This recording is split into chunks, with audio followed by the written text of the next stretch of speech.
Bienvenidos a Geopolinómicos, vuestra tertulia geopolítica que, como veis, viene a vosotros desde una ubicación desconocida de cualquier hemisferio, yo creo incluso de cualquier galaxia.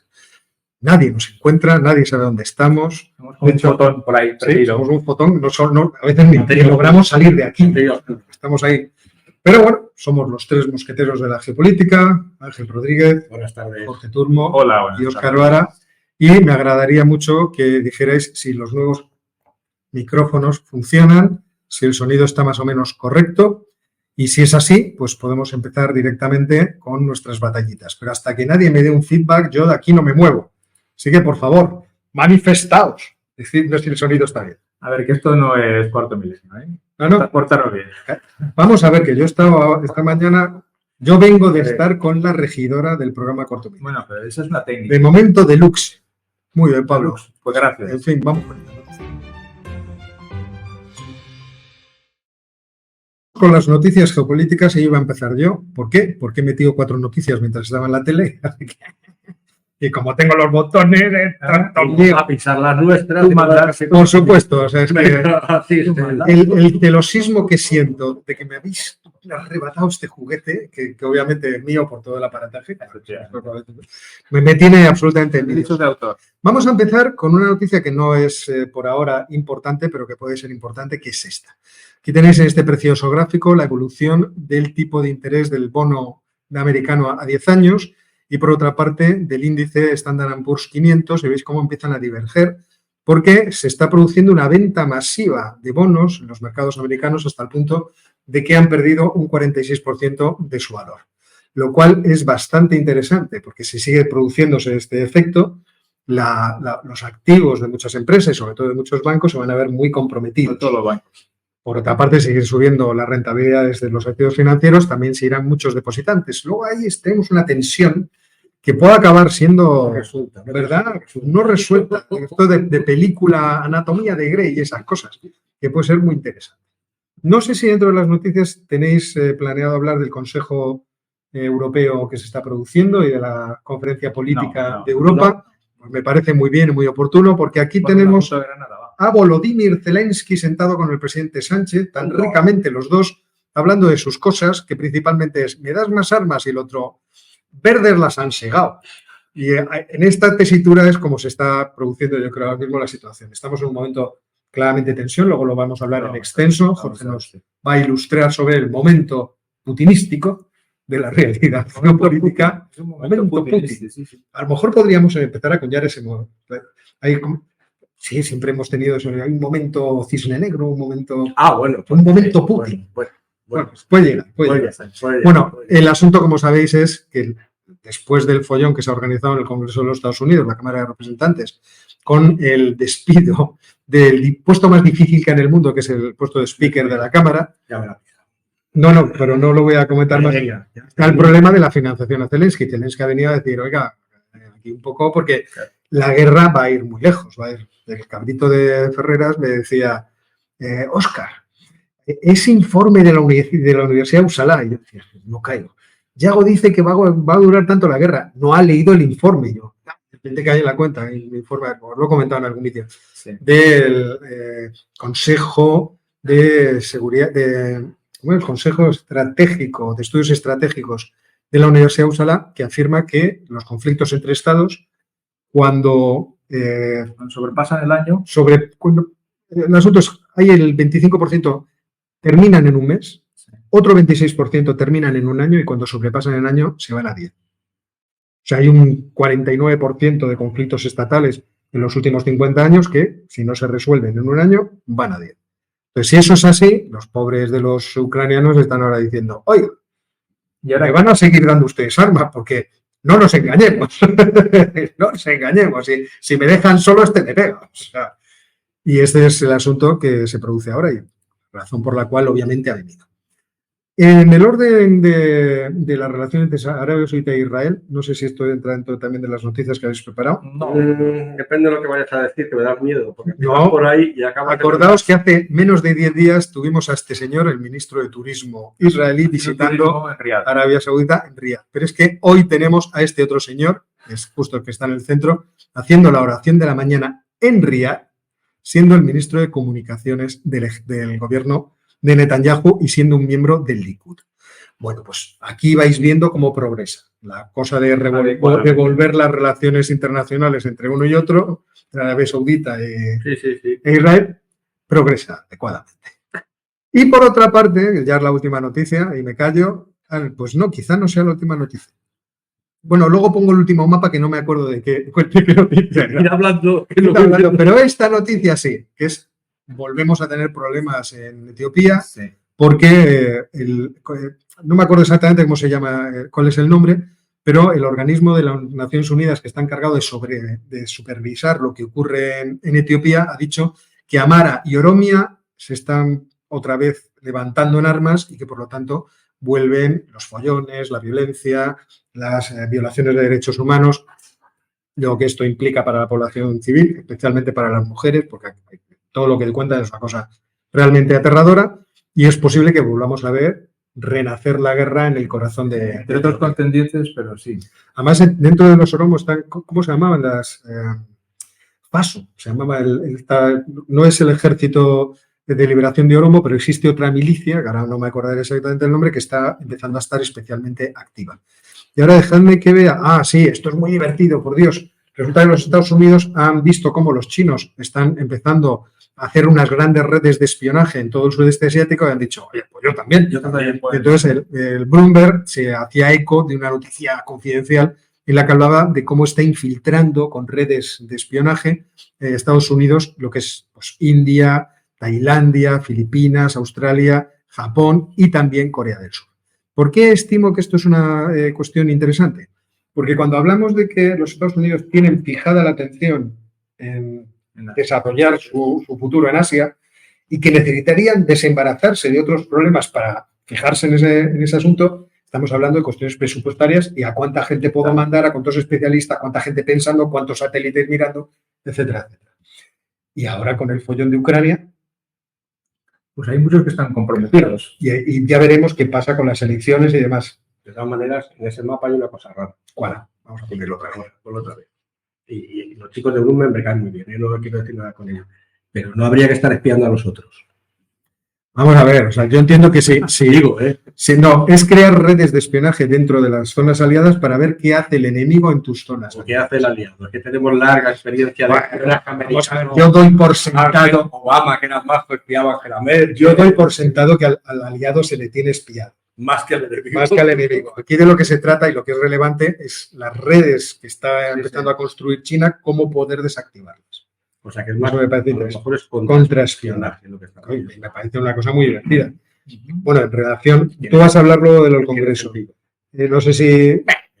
Bueno, ya hablamos. Venga, nos tiramos ya la piscina. No, la semana pasada hubo una votación sobre ayuda a Ucrania que se votó en el Congreso de los Estados Unidos y ahí vimos hacia dónde va más o menos el futuro. Además de largar al speaker, ahí se verificó que está partido el grupo republicano en... No dos partes exactamente iguales, un poco más grande una que otra. Pero, de los 218, 117 votaron en contra y 111 a favor. Salió porque los 321 de los demócratas dijeron, arriba está. Sí. Entonces salió el paquete. Pero hay dos detalles. No, todos los detalles. Interesantes, más que interesantes, divertidos. Bueno, McCarthy ha sido el que menos ha durado en el cargo en toda la historia de Estados Unidos. Y porque no sabía hablar bien. Y al que le ha costado más llegar porque tuvieron que ser 15 votaciones. Entonces, aquí el contexto, efectivamente, lo que complica mucho la cosa, y es lo que tiene algo que ver con lo que estaba comentando Óscar de la caída del precio de los bonos, la caída del S&P 500 y cosas que ya... Me puedo autocitar yo a mí mismo en un vídeo que ya dije yo que esto podía pasar. Tú siempre. O sea, tú eres el que se puede autocitar. Vosotros no, pero yo sí. Evidentemente. La autoridad es la autoridad. Me autocito yo a mí mismo. El vídeo que hice hace no sé cuánto tiempo, no me acuerdo, como 15 años así, de la recesión de Estados Unidos, es una de las cosas que apuntaban, no yo, que sé mucho, pero no sé tanto como Pitch, que cuando le rebajó la deuda a Estados Unidos ya advirtieron que uno de los problemas que podían venir era justamente esto. ¿Y qué ha pasado con esto? Pues lo que ha pasado con esto es que esto justamente pasa después de que se aprobara un balón de oxígeno muy pequeñito para el gobierno de Estados Unidos para que no cerrara de 45 días. Sí. No hay margen ahora mismo, tal como está el Partido Republicano, para que para que se reabra el debate y veremos a ver si no al final, que tanto me he reído yo de la broma de que no cierran, esta vez a lo mejor sí que cierran. Y efectivamente, como bien decía Óscar al principio, la víctima colateral de eso, sabes que me estás tapando toda la cámara, ¿no? No, pero lo siento, señores. Ahora que tengo el discurso ya hilado es cuando se pone delante de la cámara. Y creo que es el micrófono 3. A ver si ahora se te escucha mejor. Pero sigue probando, prueba. Decidme si se escucha mejor. ¿Ahora se me escucha mejor o no? No grites, que encima de Bueno, lo que iba. Y el problema va a ser, y por eso probablemente se esté produciendo esa caída del precio de los bonos, que va a pasar con el gobierno de los Estados Unidos a partir de mediados de noviembre, porque ahora sí que parece que se puede producir ese cierre. Sí, pero no es que tenga mucho efecto en el impacto económico, pero es verdad que las valoraciones de los activos se modifican y con eso pueden pasar cosas. Sí, porque eso está relacionado un poco con las cuestiones de imagen, porque los activos norteamericanos, como sabemos, no los tienen sobre todo los norteamericanos, en muchos otros países, que viendo lo que hay y la que se avecina, porque esto es como la serie de la televisión en algunos casos. ¿Tú veías esas cosas? No, yo vi... Me ha sorprendido. Oye, que sepan lo que es... Yo sé lo que tengo que saber. Luego ya no entro. Mira, ahí te tengo que dar la razón. Porque esto es más importante de lo que parece, fundamentalmente porque para que haya acuerdos de algún tipo entre los dos partidos o no los haya, tiene que haber un representante del Partido Republicano. Y a ver quién es el guapo o la guapa que se mete ahora a optar a ese puesto con la que se ha montado. Así que, a ver. Y luego con el detallito, anécdota entretenida, que la que ocupaba el despacho de ex speaker era Nancy Pelosi, sí. Y le han dicho, además estaba fuera y la mandaron un mensaje el lunes, que creo que como 48 horas, le cambiaban la cerradura, o sea, ni siquiera... el desahucio es automático. Era automático, entonces, claro, pero se decía, pero si ha estado 2 días que speaker, ha dicho, venga, fuera que tiene que venir el siguiente. En fin, las cosas que pasan en Estados Unidos. Bueno, pues ya que has cogido el hilo... ¿Sigo? Sí. Vale. La noticia de ayer, no sé si seguirá bajando hoy el petróleo, pero ayer por lo menos ya estaba por debajo de los $90 el barril, el gas también está cayendo y eso significa que muy probablemente los bancos centrales no se vean, si se consolida esta tendencia, insisto, los bancos centrales no se vean obligados a subir más los tipos de interés. Así que esperemos que eso le dé un respiro a los bonos, que la inflación, que ya sabíamos que era transitoria, sea además de transitoria, más breve de lo que esperábamos en un principio, más transitoria, y la cosa se vaya solucionando por ahí. Bueno, en otro orden de cosas, y ya vuelvo a mi tema favorito, que es Europa, que tengo 3 o 4 cosas por aquí, por lo menos una, es que se ha alcanzado una mayoría entre los ministros, ha habido reunión de los ministros de Interior y se ha alcanzado lo que se considera que es una mayoría suficiente entre los Estados miembros para alcanzar un pacto migratorio. Un pacto migratorio que es, pues como todas estas cosas delicadas de equilibrio, sencillamente va a consistir en que se eliminan las cuotas de reparto entre los países, pero a cambio habrá un mecanismo compensatorio económico, de tal manera que el país que reciba más inmigrantes pues va a recibir más. Pero espera, porque aquí me veo la obligación de meter un breaking news. Polonia ha vetado el acuerdo. Ha dicho que esto es un acuerdo de la Comisión Europea. Vamos a ver, es que con Alemania y Morawiecki. Claro que yo vengo a la tele. Y la última noticia antes de que nos fuéramos a las 2:30 era que los polacos han dicho que ellos tienen elecciones. No sé si este domingo el que viene, el 15, y han dicho una mierda. O sea, ¿qué es esto de que nos repartamos? Hay que haya un mecanismo de reparto. Claro, por las elecciones. Yo supongo que por las elecciones, pero la noticia de hoy es veto. En 15 días quitan el veto. Cuando les quiten las subvenciones. Ya veremos qué pasa en el... Están empezando... Breaking news, tío. Mi única responsabilidad es un breaking news. No vamos a matar al mensaje. Y ahora, si queréis, hablamos de la amnistía. Digo, perdón, que vengo de la tele. Bueno, pues era nada más que eso, que había un principio de acuerdo, la dice Óscar, que ya es el principio de acuerdo que va aprobado. Que hay un veto, ya veremos. No sé más, o sea, a lo mejor se ha resuelto. La que estaba poniendo más problemas, por motivos obvios, era Italia.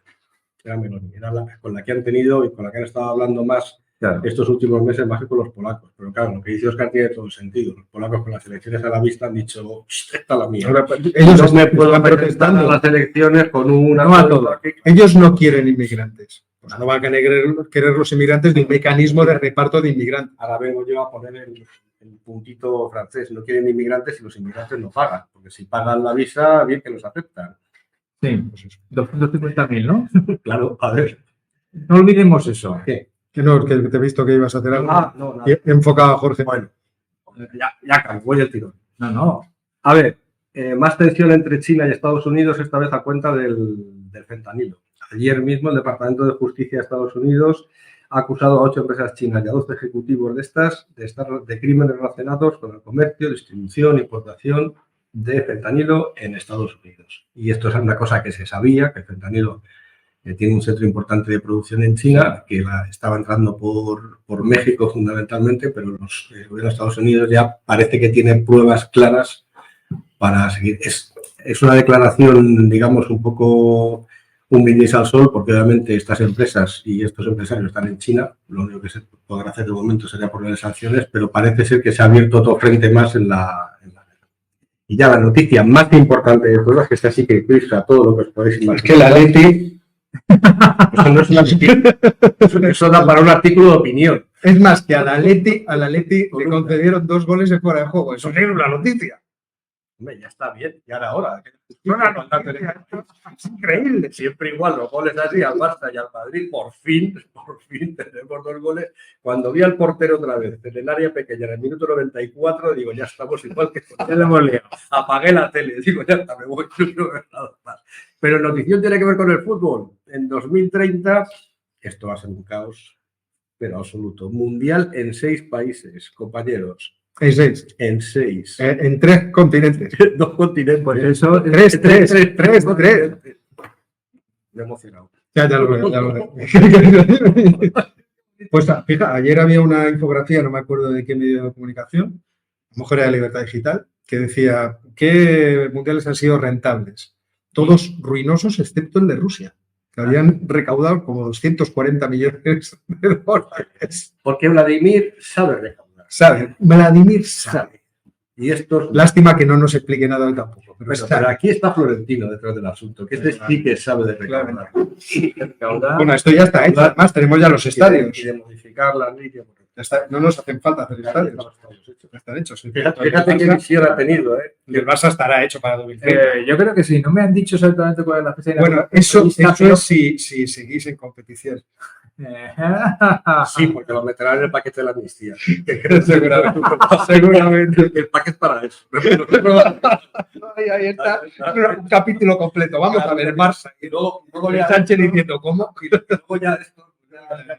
Como si le Pero sin el Barça esto se hunde. Bueno, pues ahí está la cosa. Muy bien, Jorge. Os apunto un tema sobre esto de los mundiales en varios países.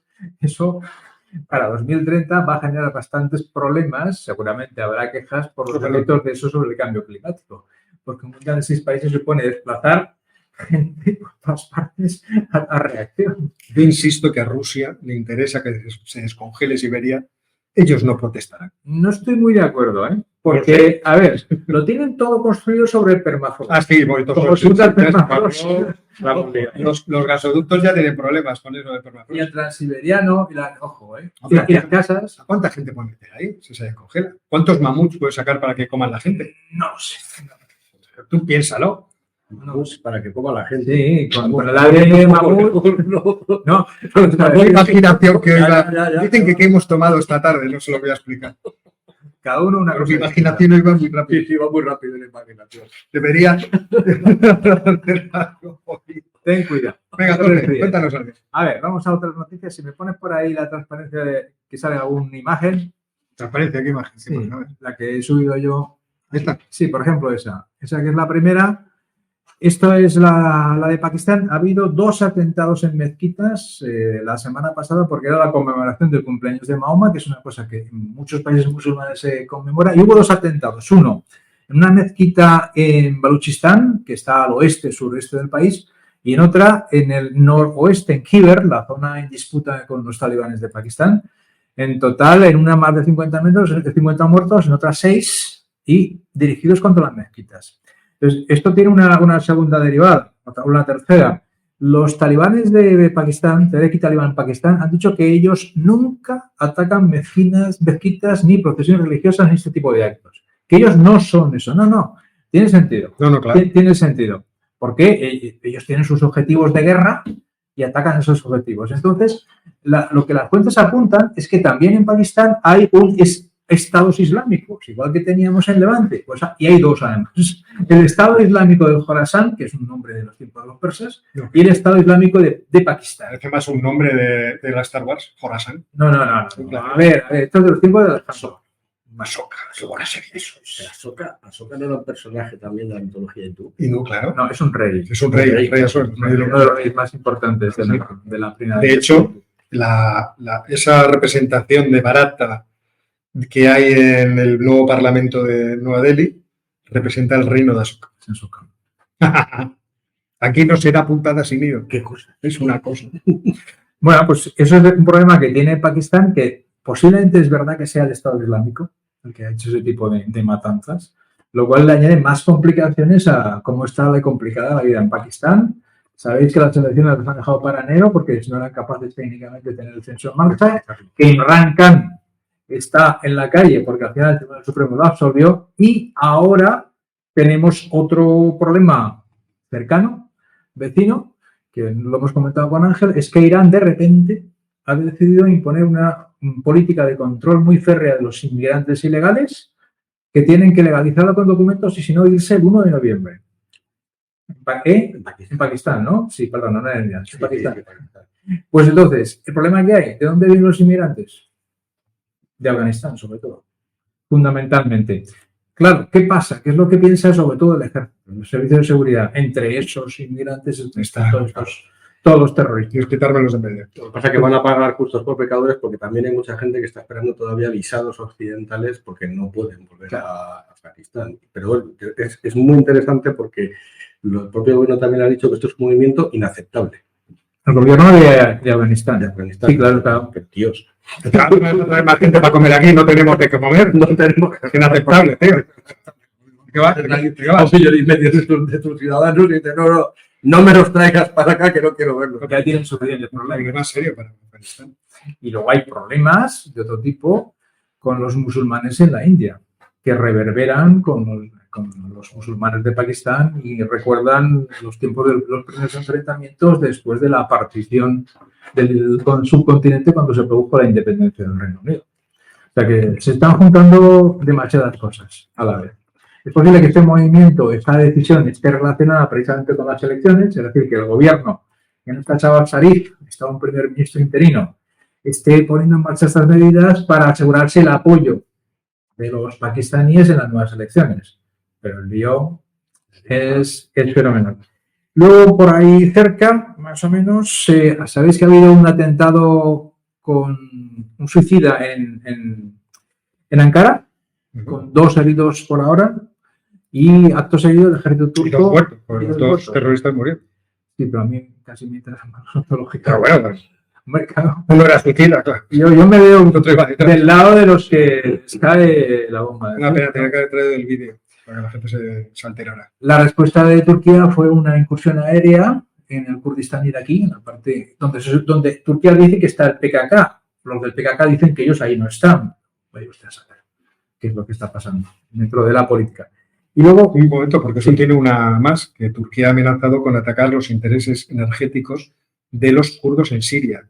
Y los kurdos en Siria son los aliados de Estados Unidos en la lucha contra el Estado Islámico. Con lo cual Estados Unidos ha dicho que no, que ni se les ocurra. Pero los turcos han dicho que estamos en un momento ideal. Hemos resuelto el problema de Azerbaiyán, o de Armenia, mejor dicho. Y seguimos atacando. Así que seguimos. Más noticias. Si me pones otra vez la presentación, sí. Este es Mohamed Muizu, que es el candidato ganador en las elecciones presidenciales de Maldivas. Ya os lo comentamos hace una semana. Este señor es más bien partidario de los chinos que de los indios. Los indios tienen una base súper importante para controlar a los chinos en esa zona y no sabemos qué va a hacer Muizu. Los chinos, como siempre, no han dicho nada.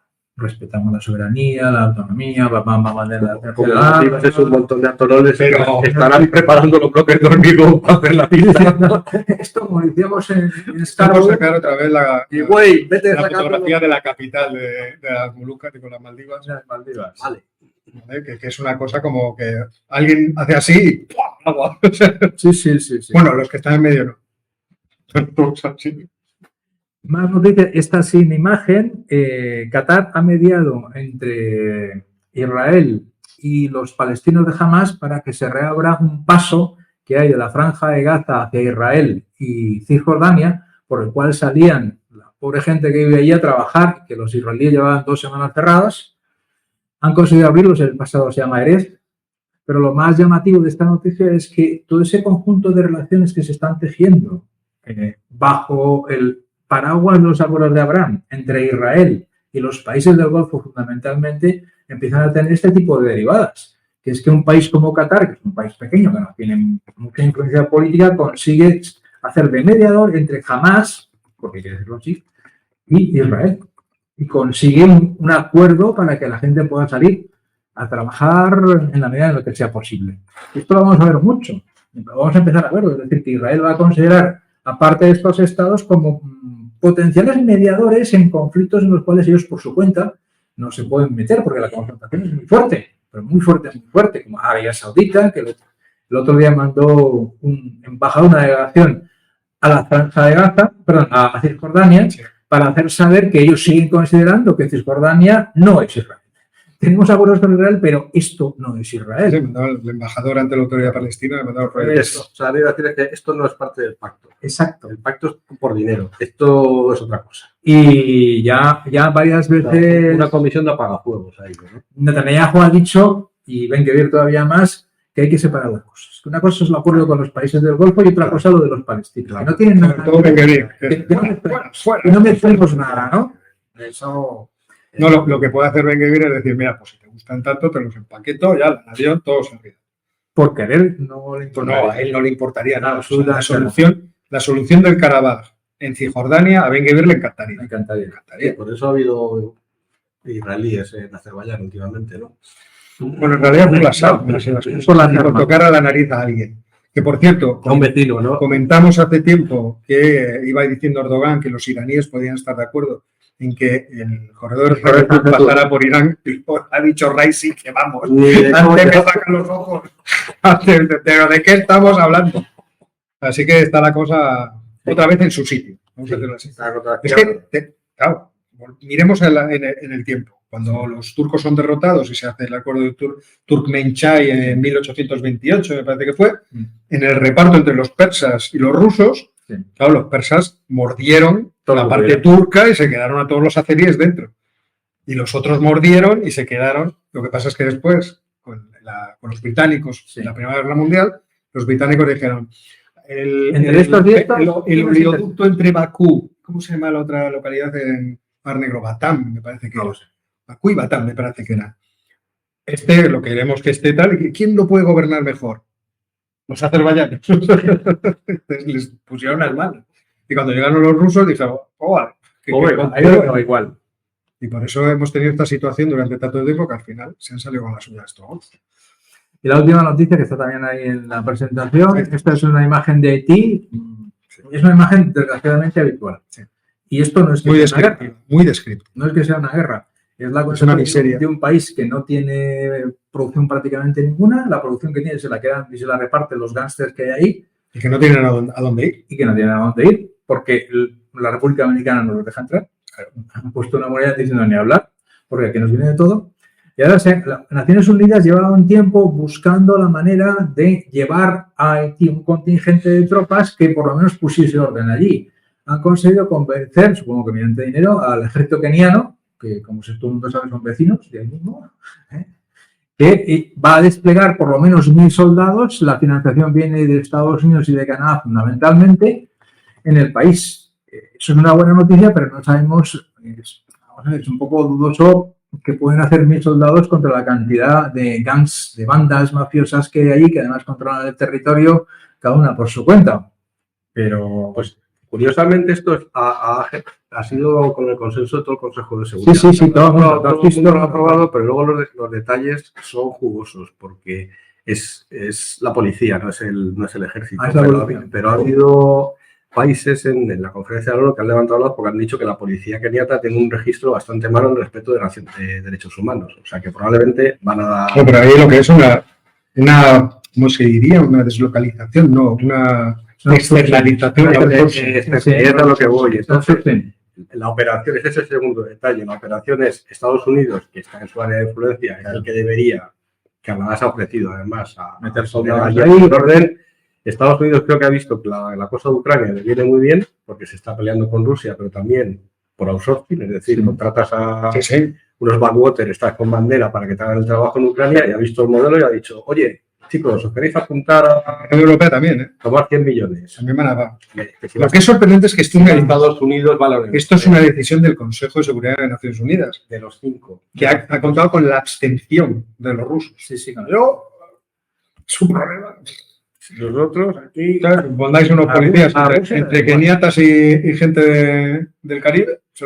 Pues casi lo arreglan. Los de Wagner no podían montar, pues están ocupados. No, claro. Están ocupados, yo no sé si abriendo puertas para los inmigrantes. Nada, lo que te digo. Lo tienen complicado. Esperemos que luego el polaco diga. Pero está bastante complicado. Veremos que funcione, efectivamente. Hombre, la ventaja yo creo que tiene la policía keniata es que está lo suficientemente lejos de Haití como para no generar ningún tipo de recelo por parte de la población, y veremos a ver. Y esperemos que salga bien, efectivamente. Pero no es fácil. Muchas veces planteamos qué sentido tiene que fuerzas europeas o norteamericanas en África o en Asia solucionando conflictos locales que tienen su propia dinámica y que no los entendemos. Le van a pasar un poco lo mismo a los keniatas allí. Un poco lo mismo. Y esto de que va... Sí, pero como no tiene pasado colonial, imperialista, eso seguro, y nada, pues lo mismo, si tenemos una medida que ha echado una mano, pues vale. Pero a mí me parecen pocos, ¿eh? Sí, son pocos. Para las bandas que hay, sí, cada banda serán 100, 200 y además conocen el terreno, controlan a mucha gente, tienen muchos lazos. Eso lío de narices. Eso habría que hacer un Bukele. Sí, estaba pensando en mandar... Tendrían que construir el mandar al ejército de El Salvador. Una opción también. Lo que pasa es que no creo que quieran, porque está demasiado cerca. Dice, no, tenemos suficiente. Bueno. Y esa era la última. Bueno, una noticia más, si queréis, que es que en Kosovo el ejército serbio se ha movilizado en la frontera. En Vučić el presidente dice que son los ejercicios normales y corrientes. Kurti, el presidente de Kosovo, dice que es el preludio de una invasión y que hay que tomar medidas. Esto viene de lo del monasterio de hace un par de semanas, que todavía no se ha pagado ese forma. De hecho, hoy antes de la reunión del presidente de los Estados miembros en Granada, había reunión de la cosa esta que se inventó Macron, de la Comunidad Política Europea, a la cual estaban invitados tanto el primer ministro de Kosovo como el de Serbia. No han ido, ha ido el de Serbia, me parece, pero el de Kosovo ha mandado al presidente, es una figura decorativa. Y era el sitio donde se podía hablar este tipo de cosas, y han decidido los kosovares no ir, o sea que tiene buena pinta. Sí. Bueno, pues muy interesante todo. Por ahora nos hemos quedado con ganas. Podemos empezar a gritar una más. A ver, espera, vamos a empezar aquí. A ver si hay alguna más.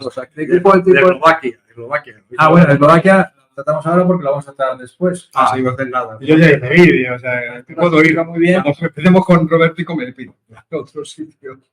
Entonces te vas, que Robert Fico es un populista de izquierda que ha ganado, no con mayoría, pero ha ganado las elecciones en Eslovaquia y parece que tiene posibilidades de formar gobierno, y ha dicho que con Ucrania lo que hay que hacer es llegar a un acuerdo de paz. Que tanta guerra no está bien, y por tanto tampoco se puede gastar dinero, porque no se puede gastar dinero en estas cosas, ni armas, ni nada, hay que llegar a un acuerdo de paz. Y eso ya sabemos. Lo más divertido ha sido que Víctor Orbán ha dicho, tuiteando, hombre, fijaos quién acaba de llegar. ¡Qué bien! Eso vamos a ver primero si logra hacer gobierno, y luego el gobierno que va a formar va a ser mucho más moderado de lo que la gente se piensa, porque lo va a hacer con los que se escindieron de su partido. Pero bueno, si queréis, luego nos extendemos en esa circunstancia. Es una pieza más del tablero de ajedrez que vamos a ver enseguida. Pero bueno, en cualquier caso, vamos con la tertulia.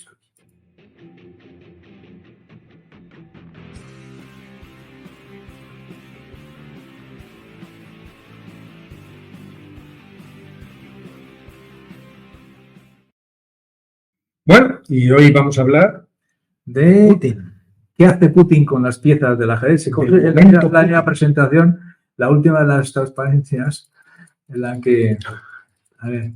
No, antes. Ahí esa. Putin jugando al ajedrez. Pensando el próximo movimiento. ¿Qué voy a hacer? Veo una serie de piezas muy raras. ¿Qué voy a hacer? ¿Hacia dónde muevo las cosas? ¿Por qué lo traemos aquí? Porque pensamos, por lo menos yo creo que estarán de acuerdo conmigo, en que se está produciendo un cambio subterráneo, soterrado, pero que enseguida va a ponerse encima de la mesa en la situación geopolítica del mundo y en lo que afecta a Putin en dos sentidos. Primero, es evidente que la invasión está estancada, militarmente la situación está estancada, es muy difícil que se modifique. Como decía Óscar, como mucho que Ucrania resista y se le dan armas, porque claro, es que no tiene suficientes armas, no tiene suficientes soldados, esto lo hemos comentado muchas veces, y Rusia sí, y Rusia a la defensiva se ve bien, o sea, Putin se mira al espejo y dice, pues sí, no estoy nada. Os ha ido mucho mejor de lo que parecía. Al final, una cosa no estaba. Eso es la primera parte, claro. Él, que es una persona que está siempre al tanto, dice, es el momento de empezar a recolocar, a hacer recuento de qué tenemos y de qué no tenemos. Y luego, la situación económica no es tan mala. El dato de 2022 es una reducción, según los datos rusos, de un 2,3% del PIB, según Banco Mundial más o menos lo mismo. Rusia espera crecer un 2,3% este año, en 2023, claro, como ha bajado bastante estos años pasados, claro, no es tanto. A Rusia le fue, por ejemplo, mucho peor en 2019, el PIB cayó 4%, pero porque el petróleo cayó, fundamentalmente. Segundo elemento, a pesar de que ahora está bajando, el precio del petróleo ahora, con respecto a hace un año, está mucho mejor. Y el del gas natural también. O sea que los ingresos para un Estado ruso, que evidentemente es más débil que antes, están más o menos estabilizados. La tasa de desempleo es muy baja, aunque como decía Óscar, es debido a que entre la guerra y la subida de la gente... Es lo bueno que tiene la guerra, se acaba con los parados rápido. Y parece que las cuentas públicas no están tan mal. Entonces, en este momento, Putin se sienta delante del tablero y dice, a ver, voy a repasar, pero no. ¿Qué tengo por ahí? Los micrófonos, oye, son nuevos. Y a ver qué podemos hacer. Y esto es lo que queríamos aquí plantear. ¿Cómo se está planteando la estrategia de medio plazo? Porque Putin piensa a medio plazo. Claro, incluso a largo plazo. Entonces dice, a medio plazo, ¿qué es lo que tenemos y qué es lo que no tenemos? Y esto es lo que vamos a repasar un poco por áreas. Si empezamos con vamos a empezar por el lejano oeste, que dicen ellos, y la fotografía en la que aparece con Kim Jong-un. Hay parte de estas cosas que os hemos explicado, pero ahora las vamos a poner todas juntas. Una de las cosas que ha hecho es asegurarse una cierta... Antes Rusia siempre había estado apoyando a Corea del Norte. Ahora hay una especie de tratado, una especie de alianza, posiblemente sea armas por alimento, municiones que necesita Rusia. En su momento Kim Jong-un le ofreció soldados, me imagino que eso no ha ido a mayores, pero bueno, échate. Pero eso está por un lado y por otro lado sabe que Rusia le puede facilitar la mejora de la tecnología para hacer bombas de todo tipo, para hacer misiles y para lanzar la bomba donde sea. O sea que esto es un cambio con respecto a la política rusa de hace 2 años, que es lo que estamos viendo ahora. ¿Qué es lo que cambia? ¿Qué ha cambiado fundamentalmente? En este lado ha cambiado esto. Si luego nos vamos, por ejemplo, a Medio Oriente, pues aquí ya podríamos entrar un poco... ¿Esto es un talibán? Sí, esto es un talibán. Sí. No, sácalo. Sí. Se me ha oído. Esto es la delegación afgana que ha tenido conversaciones con los rusos en Kazán. No les han dejado ir a Moscú y tampoco les ha recibido Lavrov. Han estado en Kazán hablando de la situación de Afganistán. Tened en cuenta que Rusia no ha reconocido a Afganistán, nadie lo ha hecho. Pero a través de este tipo de reuniones tiene un pie allí y tiene la posibilidad, a lo mejor, de explotar yacimientos, de colocarse en un país al que con este momento nadie apoya, absolutamente nadie. ¿Quién puede estar ahí más o menos? Rusia. Curioso. Que fue un país a los que los talibanes echaron cuando era la URSS, de forma muy contundente, y de ahí vinieron muchísimas. O sea, que les puede estar pasando como les ha pasado a los vietnamitas. Algo parecido. En este caso, lo que hace Putin es detectar un agujero. Hay un agujero en Afganistán. Bueno, pues nos metemos. No gastamos nada, ni reconocimiento, ni dinero, absolutamente nada, porque en estas conversaciones de Kazán, los dos, Rusia y Afganistán, han estado de acuerdo que la situación actual de Afganistán es consecuencia de la invasión de las potencias occidentales. Y por tanto, que son las potencias occidentales las que tienen que pagar la reconstrucción del país. lo tienen clarísimo. No, bien pensado, muy discreta, no, nadie de alto nivel, pero los afganos deseosos de ir, lógicamente, por la cuenta que les trae. Claro. Bien pensado. O sea que Putin, pues eso, sí. Y luego, si nos vamos a Oriente Medio, pues aquí yo creo que ya tenemos todos cosas de las cuales hablar, ¿eh? Podemos empezar, por ejemplo, por Siria. ¿Cuál es la posición de Rusia en Siria en estos momentos? ¿Qué os parece? Rusia está muy bien colocada. Creo que ahora mismo es el gran aliado de Bashar al-Assad, pero vamos, con diferencia respecto a los demás. Irán no tanto. Irán no tanto, yo porque no se ha implicado tanto, no se ha pringado mandando tropa y aviación. Fijaos que incluso hubo un momento que la aviación de Rusia atacó a los Estados Unidos un pozo petrolífero. Sí. Y los Estados Unidos tuvo que bombardearles de vuelta diciendo, amigo, que nosotros también sabemos hacer esas cosas. Entonces, claramente es el gran valedor ahora mismo de Bashar al-Assad. La mejora de la posición de Bashar al-Assad, su vuelta a pertenencia a la Liga Árabe es una ventaja para Rusia. Le da una comunicación con la Liga Árabe que además la puedes unir si quieres con... ¿Cómo veis vosotros la situación ahora entre Rusia y Arabia Saudita? ¿Qué os parece? Ancelotti. A ti, te pasa a ti la bola. Lo que pasa es que Arabia Saudita tiene una posición, o sea, yo entiendo lo que estás planteando, sí, pero tampoco yo creo que hay que dar la sensación de que Rusia se está escapando por todos los rincones. No, pero creo que sea cierto. Por ejemplo, en lo económico.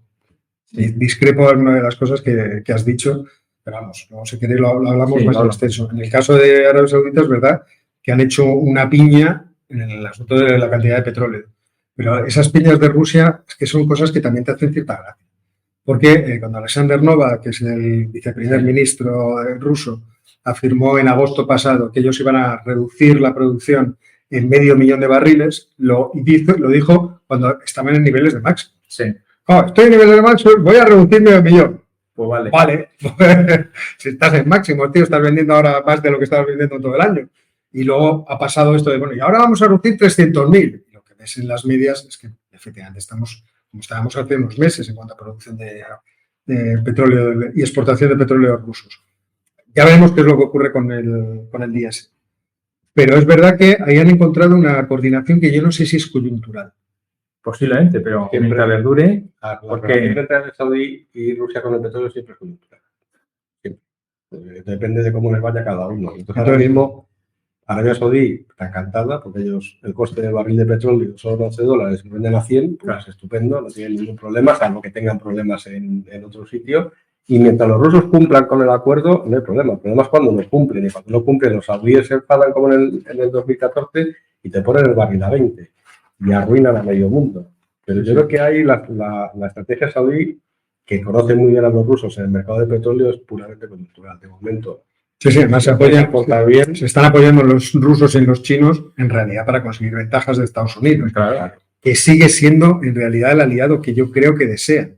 O sea, lo que estamos viendo con Israel y tal, y las presiones que están montando, es para que al final los Estados Unidos no solamente les proteja, sino que les permita el programa atómico de enriquecimiento de uranio. Y que tengan ya todo el frente cubierto frente a Irán, porque ahora mismo ya es como lo tiene. A pesar de que estén mejorando la relación con Irán, pero en realidad yo creo que es eso. Pero los saudíes en la OPEP siempre se dejan, digamos, o sea, ellos son los que mandan, pero siempre como son tres grandes actores en el mercado mundial de petróleo, que es Arabia Saudí, Rusia y Estados Unidos, pues la alianza entre los dos para hacer pupa a los americanos, pues eso. Máxime cuando ahora, aunque está el barril de petróleo tan alto con las restricciones medioambientales que haya al shale en Estados Unidos, los americanos tampoco tienen mucho interés de meter petróleo en el mercado porque tienen ya muy claro que su futuro no está en el petróleo, sino que está en las energías alternativas. Así que, coyuntural sí. Ahora, que se tienten mucho la ropa a los rusos de pasarse con las cuotas, porque, como decías tú antes, una vez a lo mejor se lo admiten, dos también, pero la tercera dicen... Lo que pasa es que mientras esté en marcha el embargo, aunque no sea efectivo del todo, eso, digamos, como que sustituye a la cuota.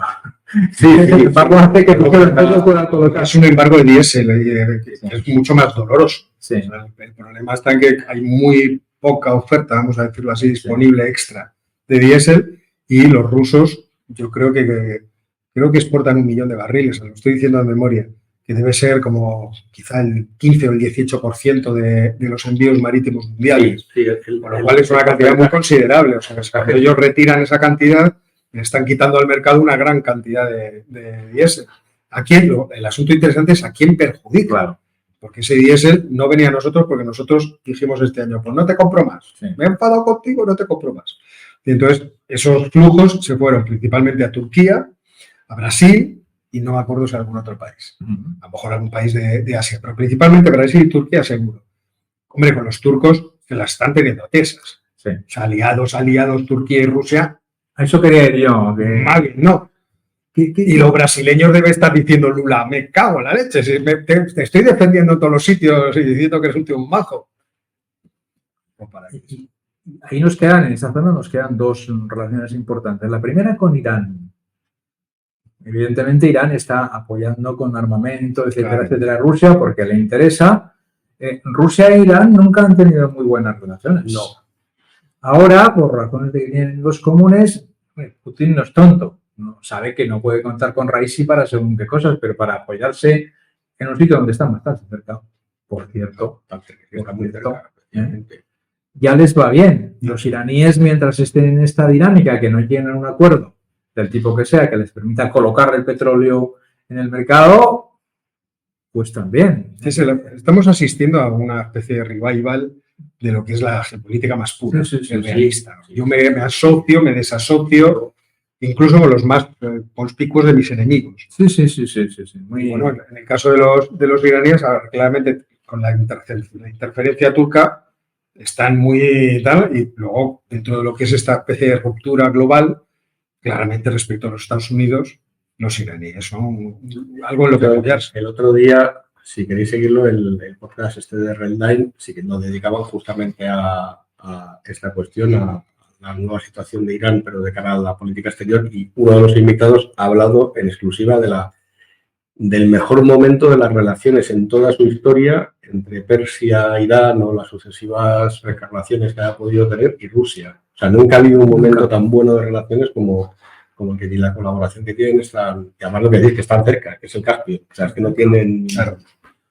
Es por eso que la interferencia turca es especialmente inquietante para ellos dos. Para ellos dos, sí, claro.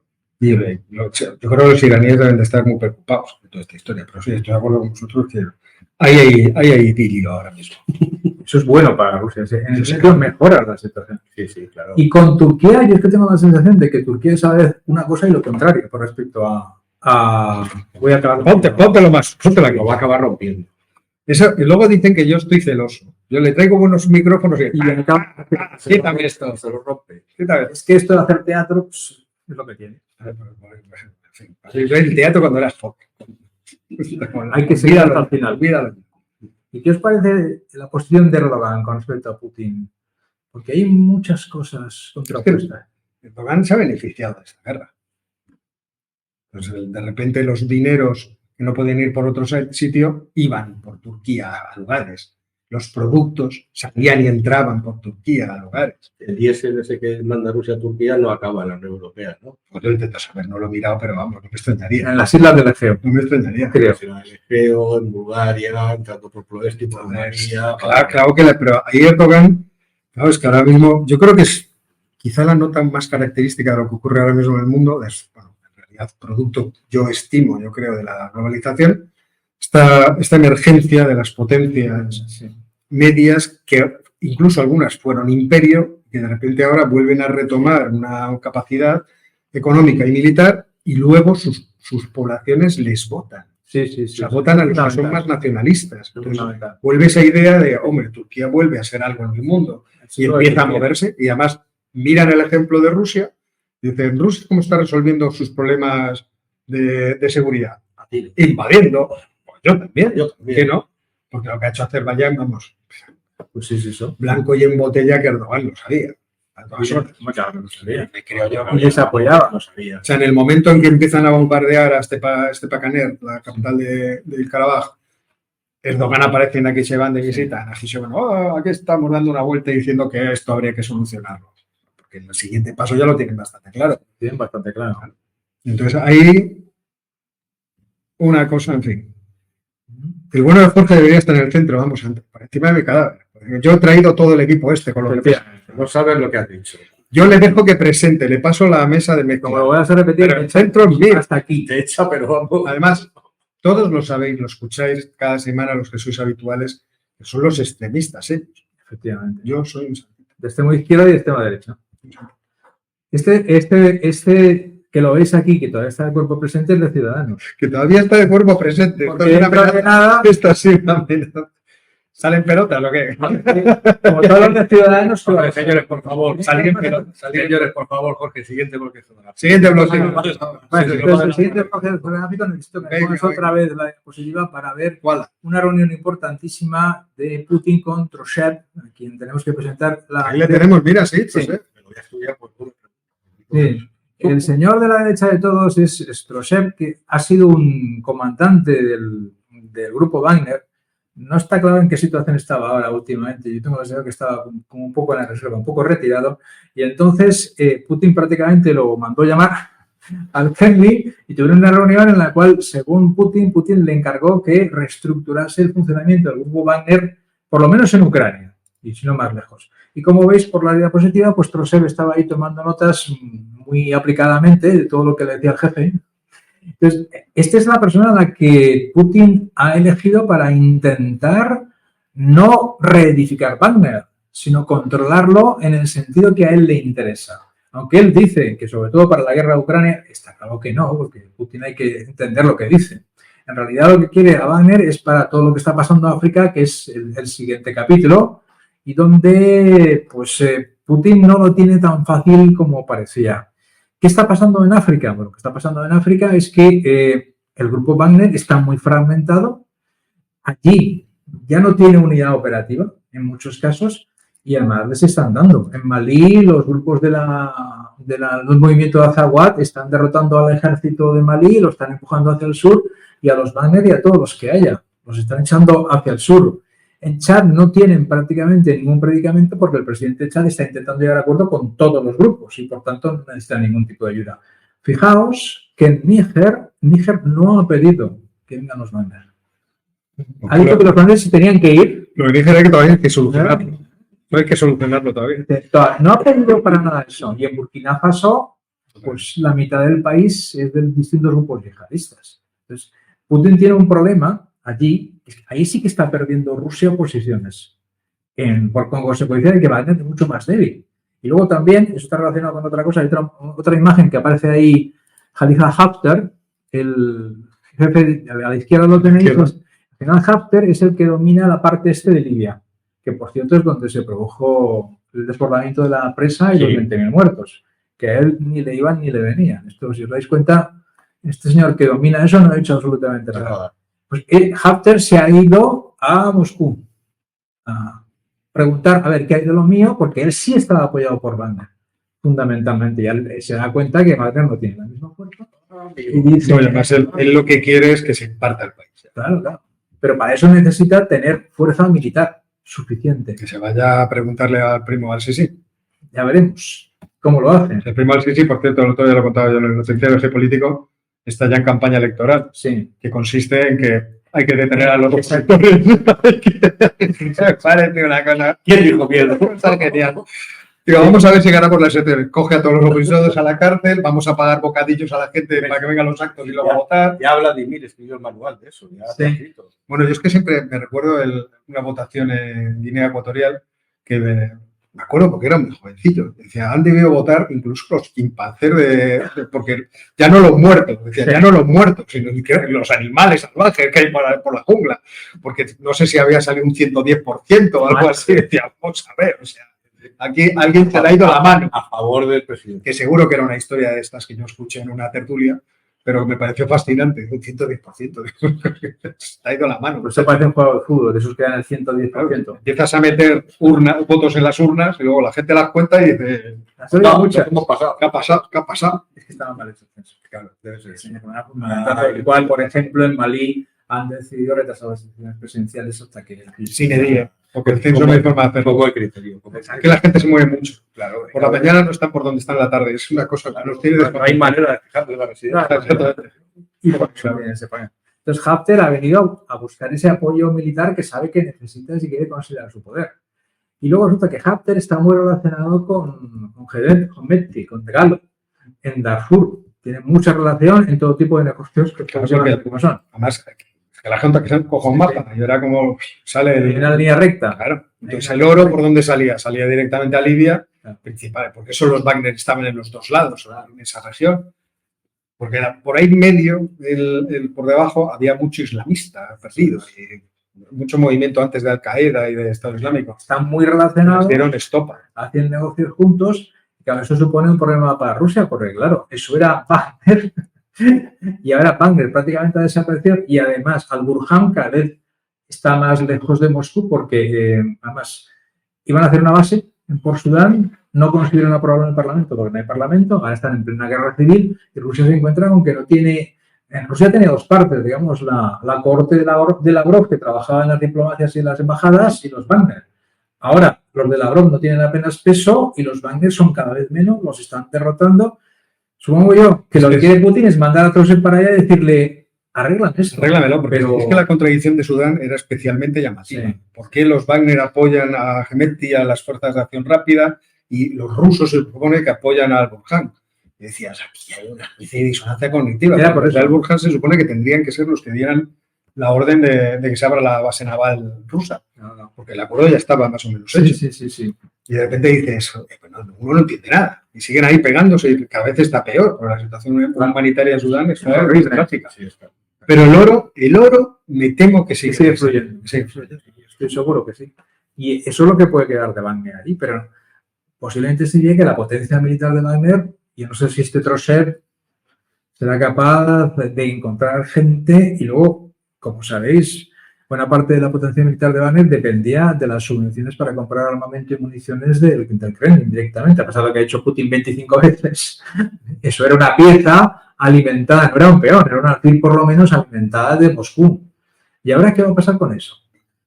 Está claro que Wagner necesita una figura de gran nivel, porque la figura de la que todo el mundo estaba hablando era un chico que tiene, parece que son 36 o 37 años, Dimitri Satí, que era el que había aterrizado por allí hace, pues en 2015, me parece que fue, o yo hice un vídeo sobre el asunto. Precisamente para hacer de traductor, porque un muchacho sabiendo bastantes idiomas. Se había formado en universidades francesas, también aquí en la Universidad de Barcelona, había hecho másteres diversos. Aquí va a ser la Sorbona, digo. No, ya tenemos candidato. Pero cerquita, ¿no? Claro. Entonces, este muchacho era ahora la cara itinerante de Wagner en Centroáfrica. Porque él aterriza por primera vez en República Centroafricana y ahí ha hecho un gran ejercicio de networking, de hacerse colega a mucha gente, porque le nombraron el director de la Casa de Cultura rusa en la capital de República Centroafricana. Yeah. Y entonces ahí estaba el muchacho haciendo todo tipo de contactos. Entonces ha sido durante mucho tiempo el muchacho que ahora, una vez muerto Prigozhin, han ido presentando y ha ido haciendo los negocios. Tenía la dificultad de que a pesar de que conoce bien el terreno, habla perfectamente francés, no sé si habrá aprendido algún otro dialecto de por ahí de la zona, hablando inglés, ruso, español, que eso da para mucho, pero se maneja. Y ser una cara cada vez más visible, pues había mucha gente... Wall Street Journal, puede ser el tipo que vaya a suceder, un poco extraño.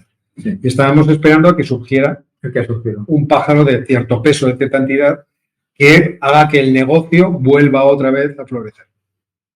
Y de eso se trata. O sea, hay una parte de la élite alrededor de Vladimir que cobra. Sí.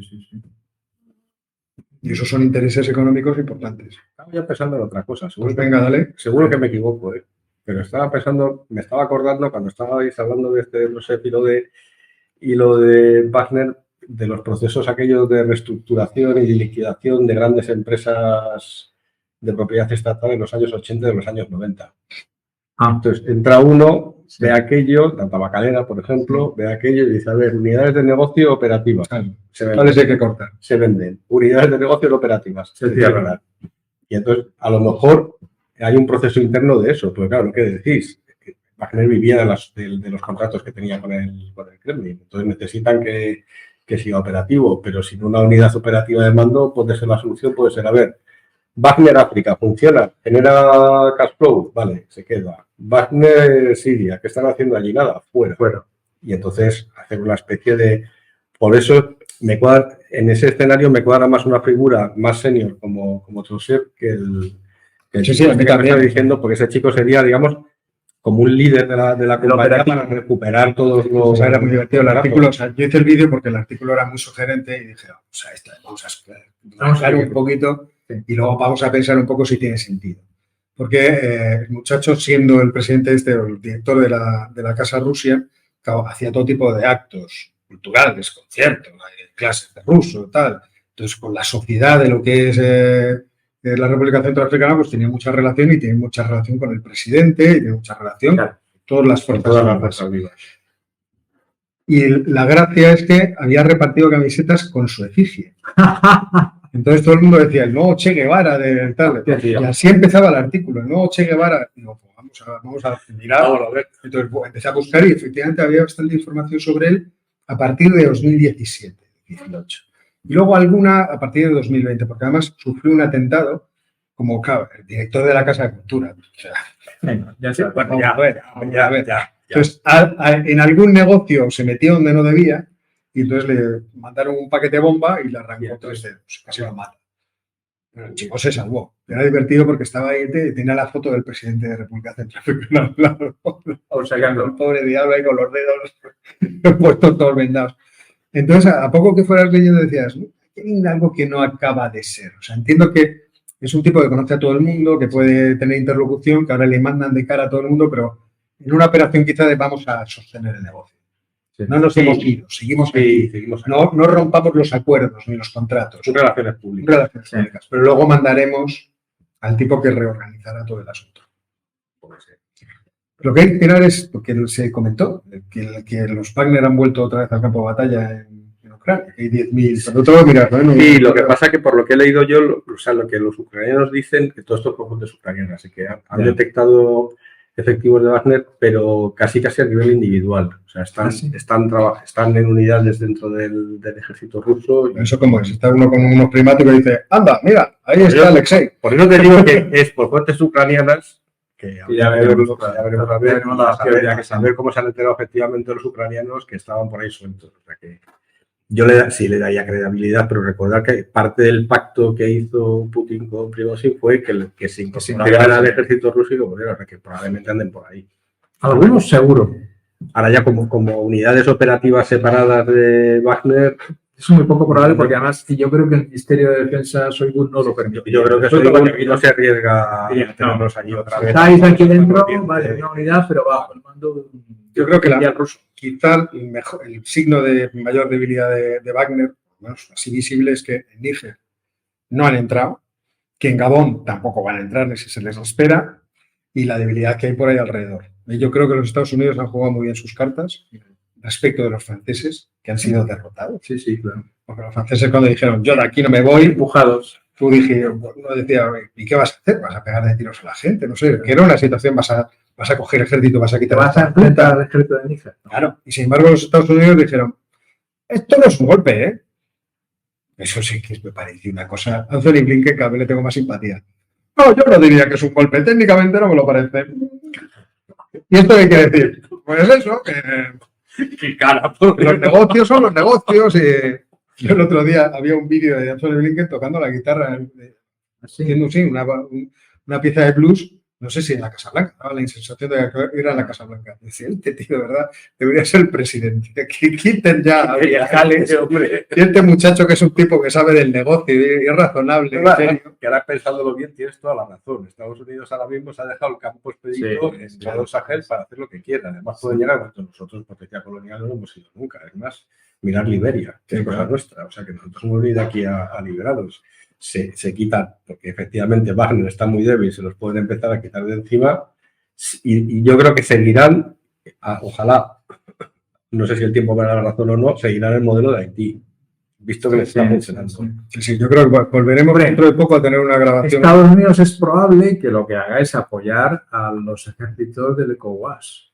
de forma individual o de forma conjunta para tomar posiciones. Sí, pero a través a lo mejor de un movimiento a través de la Unión Africana, sí. Nigeria, y harán antes eso. Sí, claro. Y además los europeos no tendremos más remedio, los franceses, que apoyar también esas iniciativas. Claro. Con lo cual el fact será... Me vais a perdonar que introduzca la pullita europea que me tiene un poco cabreado con los americanos, pero es que las lían ellos, las pagamos nosotros y encima les compran las armas a ellos. O sea, un poquito, por favor, que compren las armas europeas. Vale, pues algo ha fallado. Hackers lanzan, espérate, lo voy a poner, Nacho, tienes toda la puñetera razón. Hackers lanzan un ciberataque a ubicación desconocida del hemisferio norte. Esto es lo que ha pasado hoy. Hay que denunciarlo y contarlo. En directo. Qué vergüenza. Bueno, pues eso, que Estados Unidos lo tiene muy mal. Y Rusia en África no lo tiene nada bien. Así como en otros sitios está colocando bien las piezas, la de Corea está mejor colocada, Afganistán es aprovechar el hueco, en Irán tiene buena relación y con parte de las monarquías del Golfo también, en África parece claramente que va para atrás y no sabemos si tienen capacidad ni de armamento ni de gente para volver a aparecer ahí. No, intentarán, pero ahora mismo tienen muchas limitaciones. Claro. Y eso se ha visto perfectamente en el asunto de Karabaj. Se ha visto muchísimo. No han hecho nada. Porque no podían. Pues nada, tenían a 2.000 tíos ahí. Han tratado de organizar algo, pero no es imposible para ellos. O sea, fíjate que... Sí. Si me permitéis, voy a... Dale al hilo. Elabora. No, voy a tratar de elaborar. Partiendo de la cuestión económica. Es cierto que ahora los rusos parecen tener algún tipo de ventaja, pero en realidad esa ventaja no es tal. No. Están gastando muchísimo dinero en la guerra, están incurriendo en déficits cada vez más grandes, en déficits fiscales. Es cierto que tienen muy poca deuda respecto del PIB, pero tampoco tienen mercados donde endeudarse, con lo cual tienen un cuello botella, tienen problemas con la cantidad de gente que pueden contratar, la fuerza laboral está contrayéndose y sobre todo la especializada. Tienen ahora la obligación de redirigir toda su actividad económica hacia el este porque el occidente, el oeste, no quiere saber nada de ellos y todo eso son dificultades objetivas. Lo que pasa es que es cierto que pueden seguir manteniendo la guerra. Sí, la guerra no puede seguir. Sí, ese es la posición potente de Vladimir es que puede seguir manteniendo la guerra y que si los otros ceden, se los van a comer. Sí. Y esto es así, se los van a comer porque tienen más capacidad aérea, tienen más capacidad artillera, tienen a más gente de todo. Y pueden empezar a empatar en cuanto a municiones, por ejemplo, gracias a los acuerdos coreanos o gracias a los acuerdos con Irán. Y este es el asunto.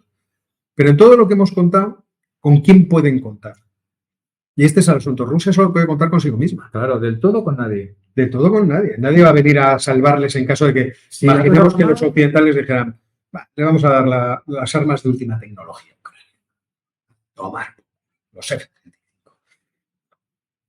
No lograrían, creo yo, desde un punto de vista militar, no creo que lograran resistir. Lo que pasa es que obligarían a un desgaste, que los rusos tienen la jugada final de decir, no me toques, no me, que te doy con la mano derecha que es la trilita. Tengo trilita que es la derecha, como me decía mi taxista una vez. Dice, no me hables así, que trilita tengo aquí. Pasa, nos reímos y tuvimos que salir corriendo. Pero esta es otra historia. Esto es otra historia. Entonces, es verdad que Rusia tiene ese último punto. Pero Rusia ahora mismo está en una guerra que en realidad no es existencial. No es básico para ellos. No. O sea, pueden perder, igual que perdieron los americanos en Vietnam. ¿Qué significa perder? Que les recuperen bastante terreno. ¿No? Todo me parece que no va a ser posible. No lo veo. Pero que por ejemplo, que les recuperaran, yo qué sé, Kherson o la Zaporizhia. Sí. Hasta Crimea. Sí, para Crimea, yo siempre he dicho que Crimea no es bomba atómica. O sea, no lo veo. Yo sencillamente porque me siento al puesto de Putin y digo, ¡guau! No, de esto tengo una solución. O sea, en caso de que la cosa se ponga fatal, tengo una solución. Los ucranianos van por Crimea. Ya, pero yo llamo a Joe y le digo, Joe, una foto, Joe. Mira, Joe. Pasa, no sé si habría que llamar a Joe. Porque yo podría decir, estoy dormido, ¿qué es eso? No reconozco. Ya vi que tira. A mí me mata lo de Joe Biden, porque hay veces que le escucho entrevistas y digo, pues está bastante lúcido. Sí. Y luego le ves a última hora de la tarde y no, el pobre está machacado. Bueno, eso es la también. Llegar al final de la tarde le cuesta un montón. Bueno, también le pasaba a Jean-Claude Juncker, pero por razones distintas. Bueno, ya empezamos. Entonces, en todo este cuadro que estamos haciendo, que no queda tan bien. No se quiere tan bien, sino que puede estabilizar la situación. Sí, y tiene En opciones. estos momentos para Putin es un triunfo. Y tiene opciones. Está moviendo los peones para estabilizar. Queda Fidelos. Sí. Y con eso de momento... Pero esa idea de Rusia, joder, se No, está no, parando no, una lucha contra 57 y los tíos, yo no he parado, y además tiene la ventaja. Esta mañana estaba leyendo justo que los occidentales le están racaneando a Zelensky, cosa de lo que decías tú, porque ahora Alemania ha dicho que no les da los misiles de largo alcance Taurus, pero que a cambio le da unas cuantas baterías más Patriot. O sea, te dejamos defender. Y los Iris-T para ver si sacan el cereal por Rumanía. Por Rumanía. Son poquitas cosas las que Europa le está dando a Zelensky y Putin es perfectamente consciente de eso y eso para él es una fortaleza, a pesar que sabe que por dentro está bastante deteriorado. Pero sabe que sí puede. Sabes que peor va al otro. Dicen, esta bofetada yo estoy perdiendo, pero peor va al otro. Con lo cual, si no le vais a dar más y mantenéis el statu quo, yo el statu quo lo mantengo de cine. Sí. Y en el momento que aflojéis, ya te digo yo que los voy a meter en hasta el final. Sí, porque ha vuelto a llamar otra vez a otro reclutamiento leí 100.000 y no sé si quedan 100.000 soldados disponibles en Rusia para meterlos en el campo de batalla, pero sí que leí que tenía previsto reclutar unos 100.000 soldados para la supuesta ofensiva de invierno. La edad media del ejército ucraniano se acerca a los 40 años ahora mismo. La gente que está en el frente. O sea, están tirando de todo lo que pueden. Claro, todo lo que hay, efectivamente. Y no tiene más. Entonces, yo creo que Putin se está recolocando para el después de. Que puede ser, el D puede ser diferente, pero para cualquier después de él se está recolocando él. Está recolocando a su país y sobre todo se recoloca él, que él pueda seguir allí. Eso es fundamental. Lo que pasa es que el que falta en todo este tablero es China. Está más al este, ¿no? Sí, pero que falta, digo, o sea que sí que se le ve movimientos muy claros con todo este conjunto de países, pero los chinos están como de perfil, ¿no? Los chinos están esperando que llegue el año nuevo chino para empezar a dar con de vacaciones y otros. Los chinos están en otra cosa. Ya lo verás. Y tienen otros problemas. O sea, ahora mismo están muy beneficiados por la situación. Quiero decir que en el relato de los medios occidentales es el eje Moscú, Pekín, que no sé qué, que no sé cuánto, y ahora mismo no, pero ese eje está... Pero hay cosas que las que China se está beneficiando extraordinariamente. O sea, el hecho de que le hayan echado en brazos a los rusos, que es una sensación agradable. Hombre, Vladimir, ven a mis pechos. Pero quiero decir, una cosa que le viene muy bien. No tiene la misma relación que tiene con Irán. No, ni tampoco la necesita, pero está consiguiendo muchas cosas. No, pero eso perjudica a Putin. Sí, pero no se puede beneficiar a China. Claro, beneficia a China. Ya, pero es que esta tiene que ser necesariamente simétrica. Puesto de perfil a muchos. Fíjate lo del otro día. Claro, con esta redirección de comercio ya han logrado que la ruta del norte empiece a mandar incluso petróleo. Se han mandado 2 petroleros con 1 millón de barriles entre los dos por el estrecho de Bering. Y ya los rusos aceptan que China puede tener una posición dentro del Consejo del Ártico. La China está jugando muy bien ahí.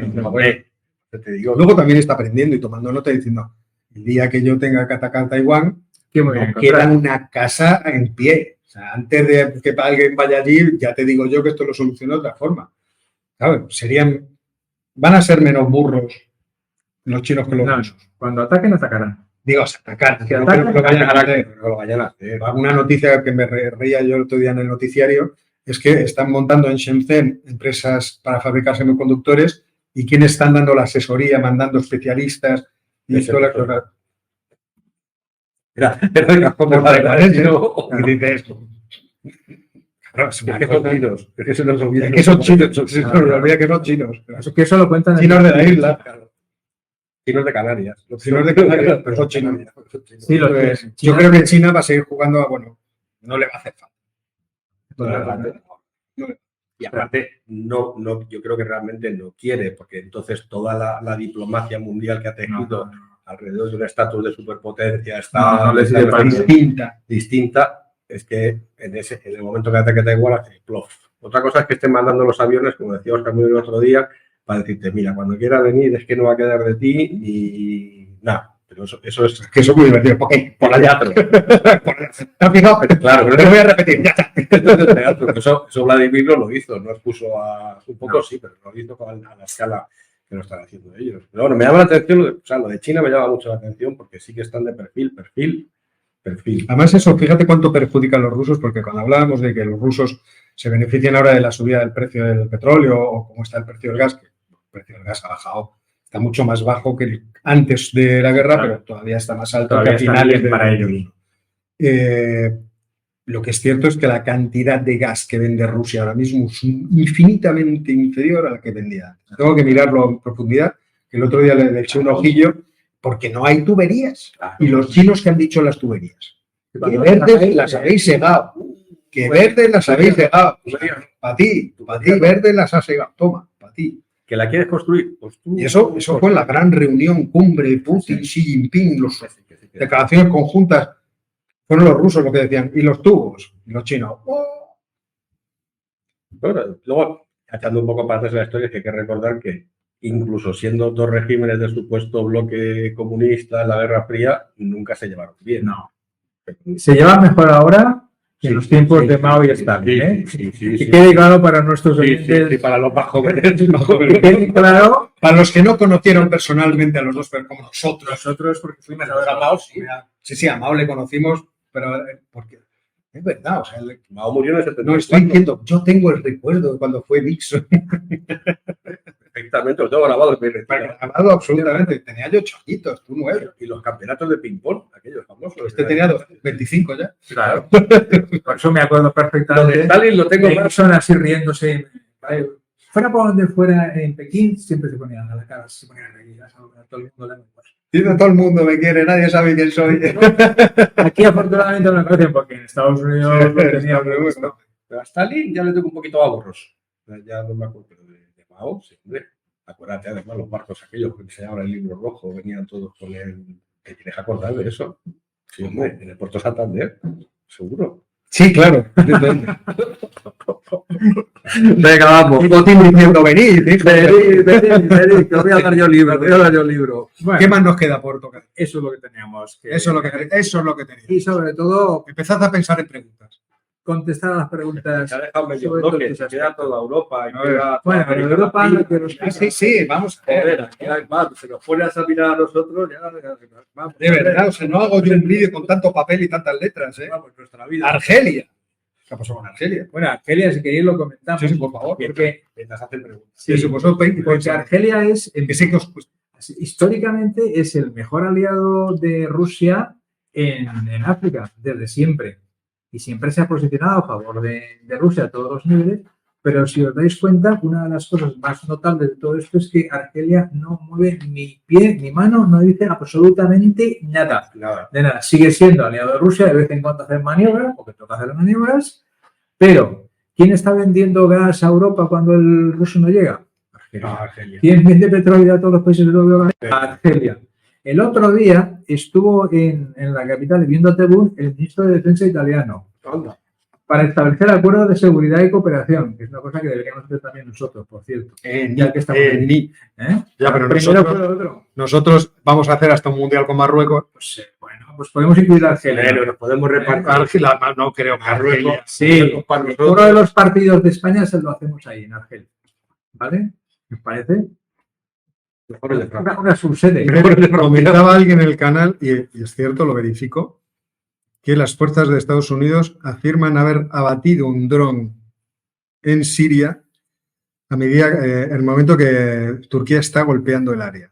O sea que aquello que estábamos comentando antes de que Turquía había amenazado con bombardear los intereses energéticos de los kurdos, parece que se está verificando y que los Estados Unidos se han puesto chulos. Tenemos a 2 países de la OTAN pegándose tiros. Esto sí que es nuevo. Uy. Interesante, ¿eh? Sí. Uy.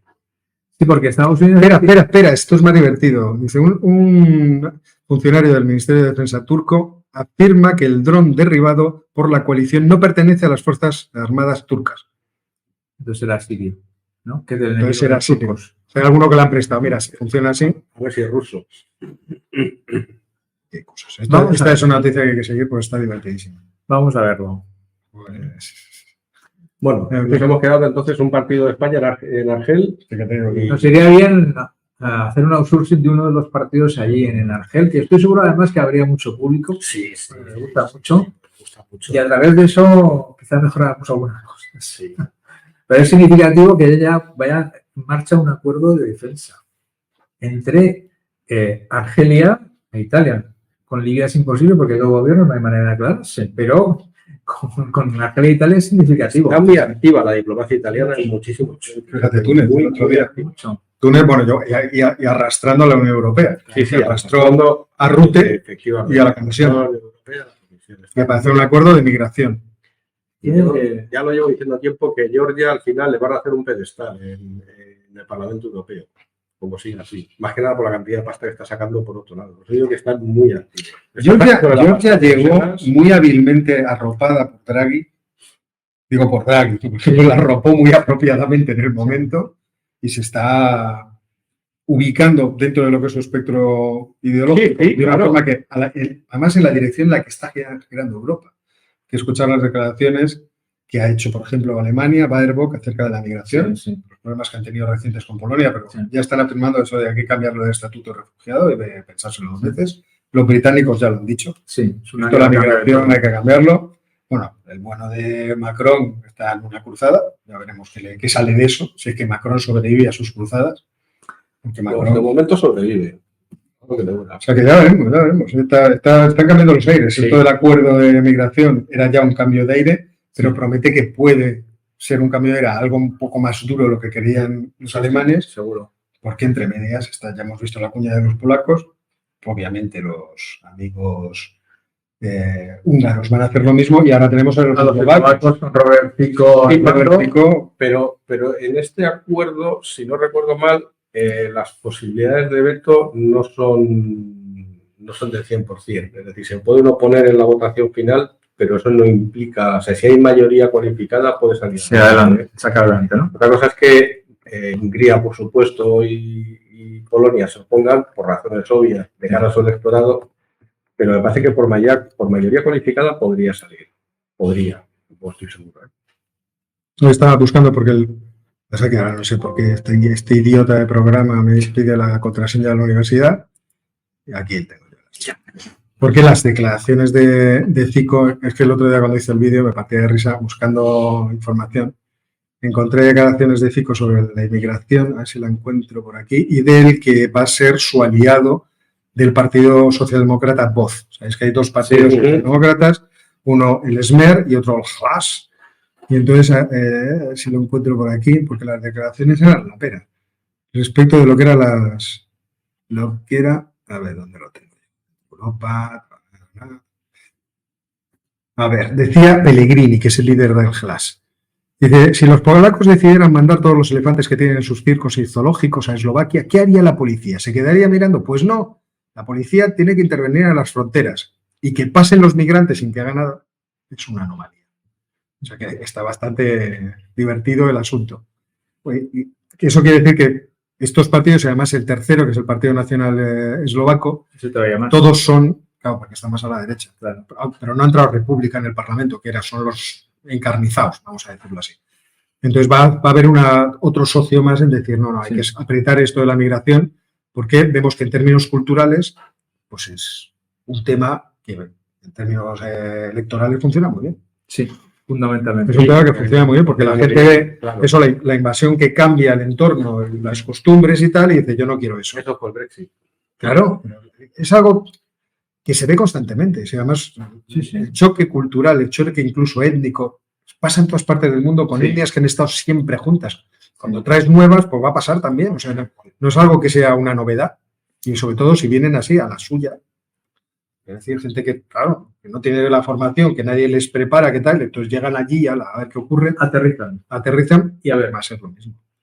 Exactamente. Bueno, quería buscar unas declaraciones de Fico, pero ya veo que no las encuentro. Esto va en la línea de lo que decíamos también. Fico va a estar apoyando a Rusia, como Víctor Orbán, o por lo menos lo que dice Robert Fico, no, es que hay que llegar a un acuerdo. Hay que llegar a un acuerdo, tenemos que llegar a un acuerdo de paz en Ucrania, que significa lo que significa.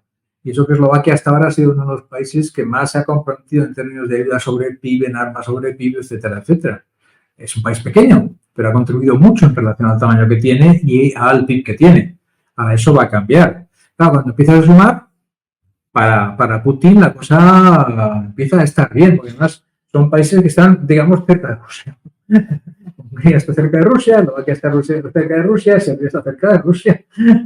Y Polonia no, porque tiene otros problemas. El asunto de inmigración es lo mismo. O sea, Polonia tiene un miedo atroz a los rusos porque siempre se han disputado esas llanuras. Ha sido... En el último partido les tocó palmar. Sí.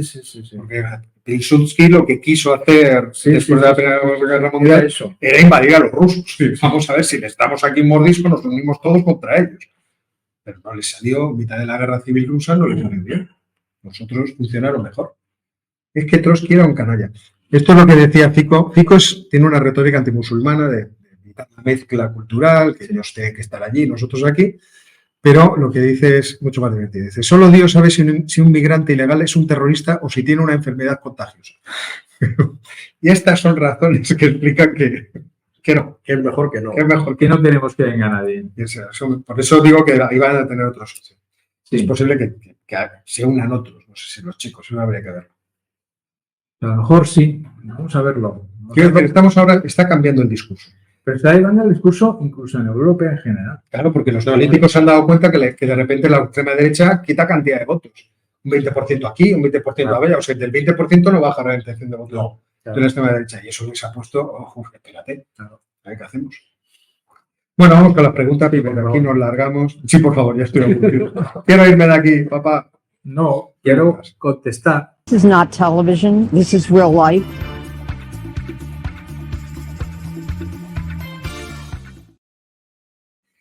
Bueno, pues ya estábamos en la sección de preguntas. A lo mejor incluso había alguna pregunta cuando pedí preguntas. Voy a subir un poquito a ver si me encuentro a alguien preguntando algo. ¿Cómo veis la presidencia? Bueno, vamos a empezar por esta. Samuel Camacho pregunta, ¿cómo veis la presidencia española con el enfoque hacia Hispanoamérica? Pues yo es que no lo he mirado. A ver, enfoque es una cosa teórica. Si queremos saber... Espera, ¿pero tú sabes algo del tema o vas a empezar a...? No, vamos a ver, el tema es el acuerdo... Es que me encanta cómo ha empezado la frase. No, el acuerdo de libre comercio entre Mercosur y la Unión Europea. Si España es capaz de tener tracción política suficiente como para que eso se desempantane, que ahora está empantanado, y se firme, evidentemente, eso habrá sido un éxito. Por eso hay que medir lo que pueda hacer España con respecto a Hispanoamérica en este semestre, más que para las declaraciones, eso no sirve para nada. Por ejemplo, mañana, lo digo para los que estáis aquí en el canal, mañana tenemos por la mañana una entrevista seminario con un europarlamentario que es el que se está llevando el día a día de este acuerdo, ¿no? El presidente de la Comisión de Seguimiento del Tratado entre la Unión Europea y Mercosur. Y si la técnica nos respeta, lo subiremos al canal para que veáis la entrevista.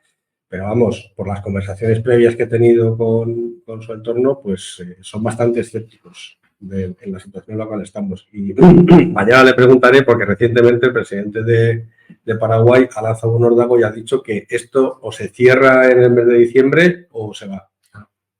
Y entonces veta el acuerdo, porque ahora mismo está todos los papeles hechos, todo firmado, todo preparado, a espera de que Francia se baje del burro. Pero Francia no se baje del burro. Y si tengo que apostar si va a ganar la diplomacia española o la francesa, tengo clarísimo que va a ganar. No lo voy a decir.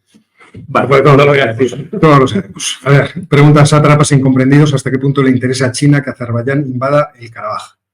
Esta es una pregunta que tiene bastante más miga de la que parece. O sea, el invasión del Karabaj y la posibilidad de hacerlo del corredor del Frankfurt beneficia a quién? A Turquía. Sí. Y además extiende el poder de Turquía hacia Centroasia. Que es un sitio que Asia le interesa mucho. ¿Por qué? Porque túrquicos, que yo sepa, tiene China. Se llaman uigures. Entonces, ahí tiene, en Xinjiang, tiene un problema potencial interesante al futuro. Sí. Entonces, si de repente Centroasia túrquica comienza a crecer en potencia porque está conectada a un tío que lo tienen ahí en Europa. Bueno, pero China ya se ha ocupado de establecer un acuerdo económico preferente con todos los países de Asia Central, los que son túrquicos y también que en Tayikistán, que no es túrquico, que es farsi. Y tiene una relación económica muy potente. Y esos países saben que aunque son turcómanos y tienen también una relación con Turquía, desde el punto de vista económico están más ligados con China. Yo no creo que China tenga tanto miedo a eso, desde ese punto de vista. Y además, para los chinos es un conflicto muy lejano, que no toca sus líneas de suministro vitales de nada, que es lo fundamental. sobre todo de energía, materias primas, etcétera, etcétera. Entonces, van a procurar no meterse porque es una cosa... China, para ser una gran potencia, que es una gran potencia, tiene muchas veces la capacidad de darse cuenta de que esto no le toca a ella. Es decir, no, aquí yo no tengo intereses de verdad, me abstengo. Es lo que pienso que está haciendo. Me toca poco. Estoy viendo el resto de las preguntas, son muy difíciles y por eso termina aquí la tertulia esta tarde. No veo que vayamos a poder responder alguna de ellas. Se esté pasando, no subéis el nivel. ¿Por qué no preguntáis cosas, no sé, más sencillas? Como ¿dónde está el bar de la facultad? O ese tipo de cosas que la gente, en fin. A ver, Abel empieza tirándonos la siguiente piedra. Como economistas a veces tratan la corrupción como algo inevitable. ¿Cuál sería el nivel óptimo para una democracia occidental? ¿Y cuánto nos falta para alcanzarlo? ¿Quién hace eso? Vamos a ver, yo creo que el nivel óptimo no existe para una democracia, no tiene que haber corrupción, ese es el nivel óptimo, tendría que ser 0. Y respondía a la pregunta. Pero si vamos en serio, el problema de la corrupción es cuando empieza a interrumpir lo que es el comportamiento normal de los gobiernos económicos. No, pero principalmente empezando por el gobierno. O sea, si el gobierno que sirve tiene una cierta utilidad para mantener la estabilidad, la continuidad de los acuerdos, de los contratos, y por lo tanto ayuda a la productividad desde ese punto de vista, es decir, en tanto en cuanto los gobiernos ayudan a que el Estado de Derecho continúe y a que los negocios sean previsibles, incluso la situación del país sea previsible, está claro que el gobierno es positivo, en ese sentido. En mi opinión, ¿de acuerdo? Yo estoy visto mucho de estar en las posiciones anarcocapitalistas o anarquistas de ningún tipo. Desde ese punto de vista, si la corrupción progresa tanto como para hacer que el Estado de Derecho empiece a corromperse, ahí es donde empezaría la degeneración del país, porque acabaría en manos de los que corrompen. Claro, y eso lo hemos visto en muchísimos casos y en muchísimos países, eso es cierto. Es así. Yo os contaba el otro día el caso de Robert Fico y cómo Robert Fico estuvo implicado en el asesinato de un periodista, de Jan Kuciak y su novia, porque la 'ndrangheta, la mafia italiana, había logrado llegar hasta los aledaños del poder.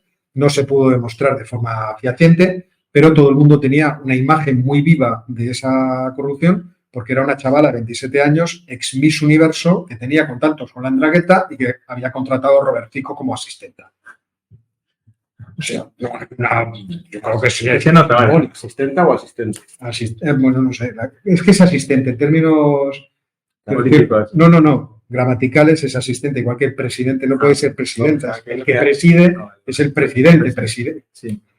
Me estaba refiriendo a la asistenta que no era para labores domésticas. No, eso es un asistente. Vale. He cometido un pecado de utilizar el lenguaje en términos políticamente político. Entonces, sí, además no logró nunca justificar por qué la había contratado, cosa que está a la vista. Que era muy justificable. Estaba plenamente justificable. Pero otra cosa es que no fuese corrupción. Y esto es lo que hemos visto, por ejemplo, lo hemos visto en muchos países, en Ucrania, se veía, y yo supongo que seguirán viéndose. O sea, habrá que bajarse por Ucrania a ver a los oligarcas en coches cada vez más caros, porque la guerra ha traído tanto dinero desde fuera que nunca se vieron en semejantes. Sí. Me dudo mucho yo que todo el dinero haya ido a donde tenía que ir. Esto yo siempre digo, el dinero, una vez mi madre me preguntaba, ¿pero por qué eres tan crítico y tal? Y pues mamá, porque el dinero público, imagínate que tuvieras aquí una cinta transportadora y que fajos de billetes pasaran por delante de ti y tú dijeras, estoy solo. Esto es mío. Nadie se ha dado cuenta. Y sigue pasando. Traerlo un poco más. Entonces, esa puede ser una respuesta. Bueno.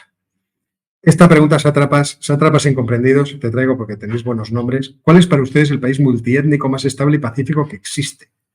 Pues hombre, multiétnico del todo es muy difícil. Pero, por ejemplo, Canadá funciona bastante bien con un porcentaje no pequeño de personas nacidas fuera. ¿Qué tal no funciona bien? La Canadá está subiendo un montón. Problemas. No lo sé, estaba pensando en Brasil. Sí, yo también, se me ha ido a la mente a Brasil, pero Brasil... Pero no es exactamente multiétnico.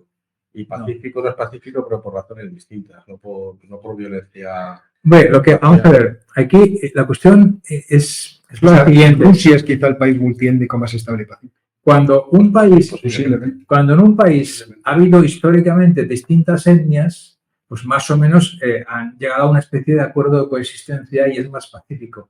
El problema es cuando unas etnias o grupos distintos totalmente a lo del país llegan a ese país. Ese es el problema con los multiétnicos, no el otro. El otro... Bueno, ahí podríamos decir, porque ahí hacemos el ejemplo, ¿no? La India... Ha estado muy bien. Muchísimo. Lo que pasa es Tiene que problemas y tensiones, pero Relativamente estable. pero en el aspecto religioso no, sí hay tensiones. el aspecto religioso hay tensiones. No, El el aspecto aspecto Étnico, hombre, también, o sea, También estaba la- pensando lo que ha ocurrido en Manipur. En Manipur, y ese es un problema étnico. Sí. Hay un follón étnico. Pero quiero decir, que O sea... sea, en los únicos sitios donde no hay un follón étnico es cuando las gentes se mezclan. Claro. O sea, los españoles llevan a México, por ejemplo, por Sí. poner un ejemplo, se mezclan. Sí. Se mezclan de forma Sí. amplia. Y ahí no hay un problema. Porque no hay dos grupos.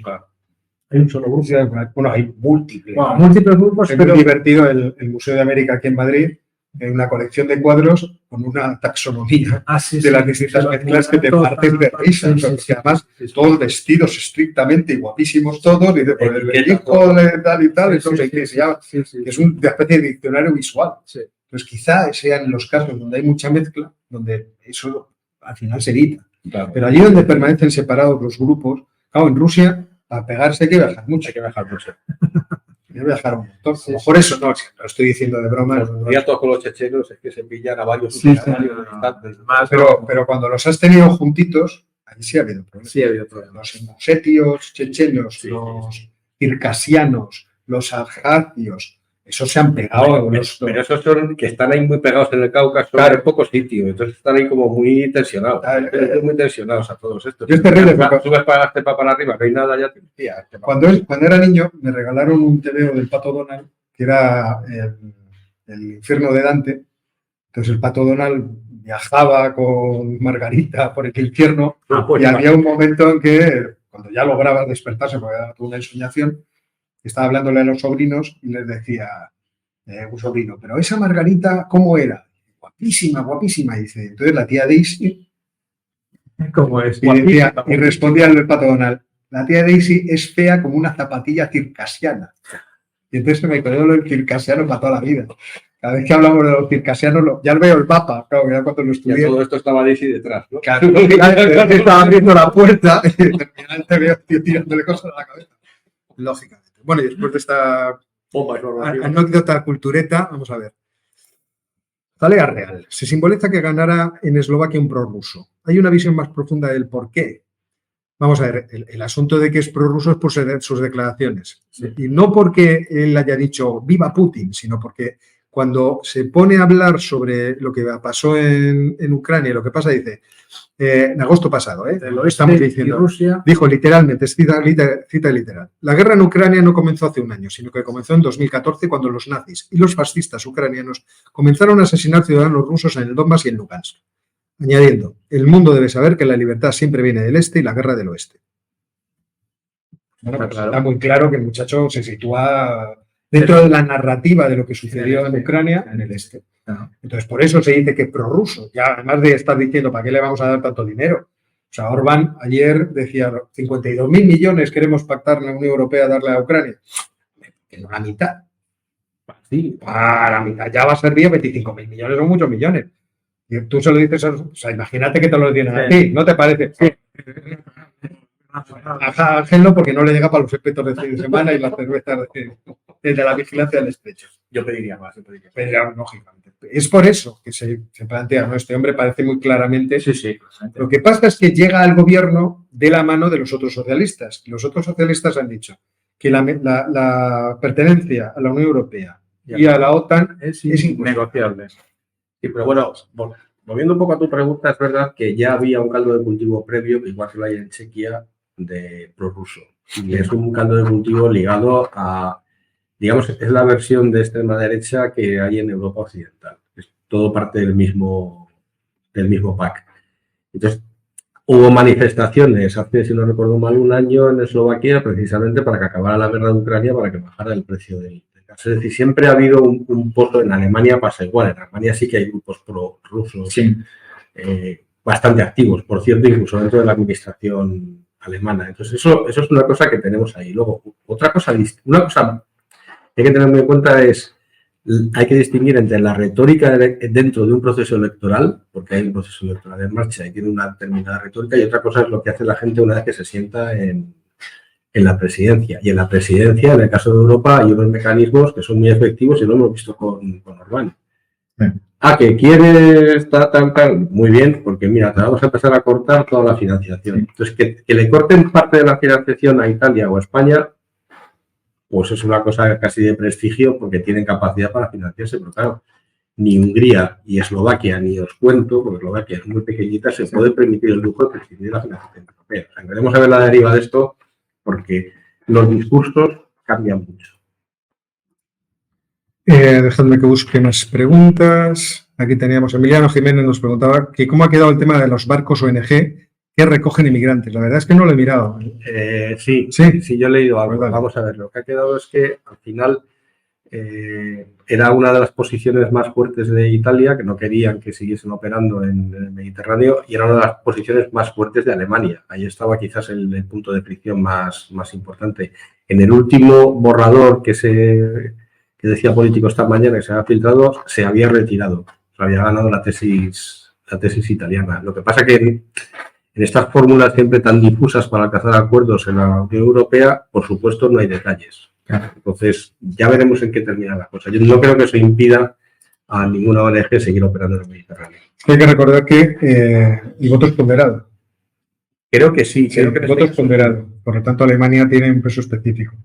Pero Alemania tiene más población. Alemania lo que no quería era presentarse como una propuesta sin tener en el barco a Francia, Italia y España. Entonces, por eso dicen que ya tienen el voto, porque estando los cuatro ya es suficiente como para los.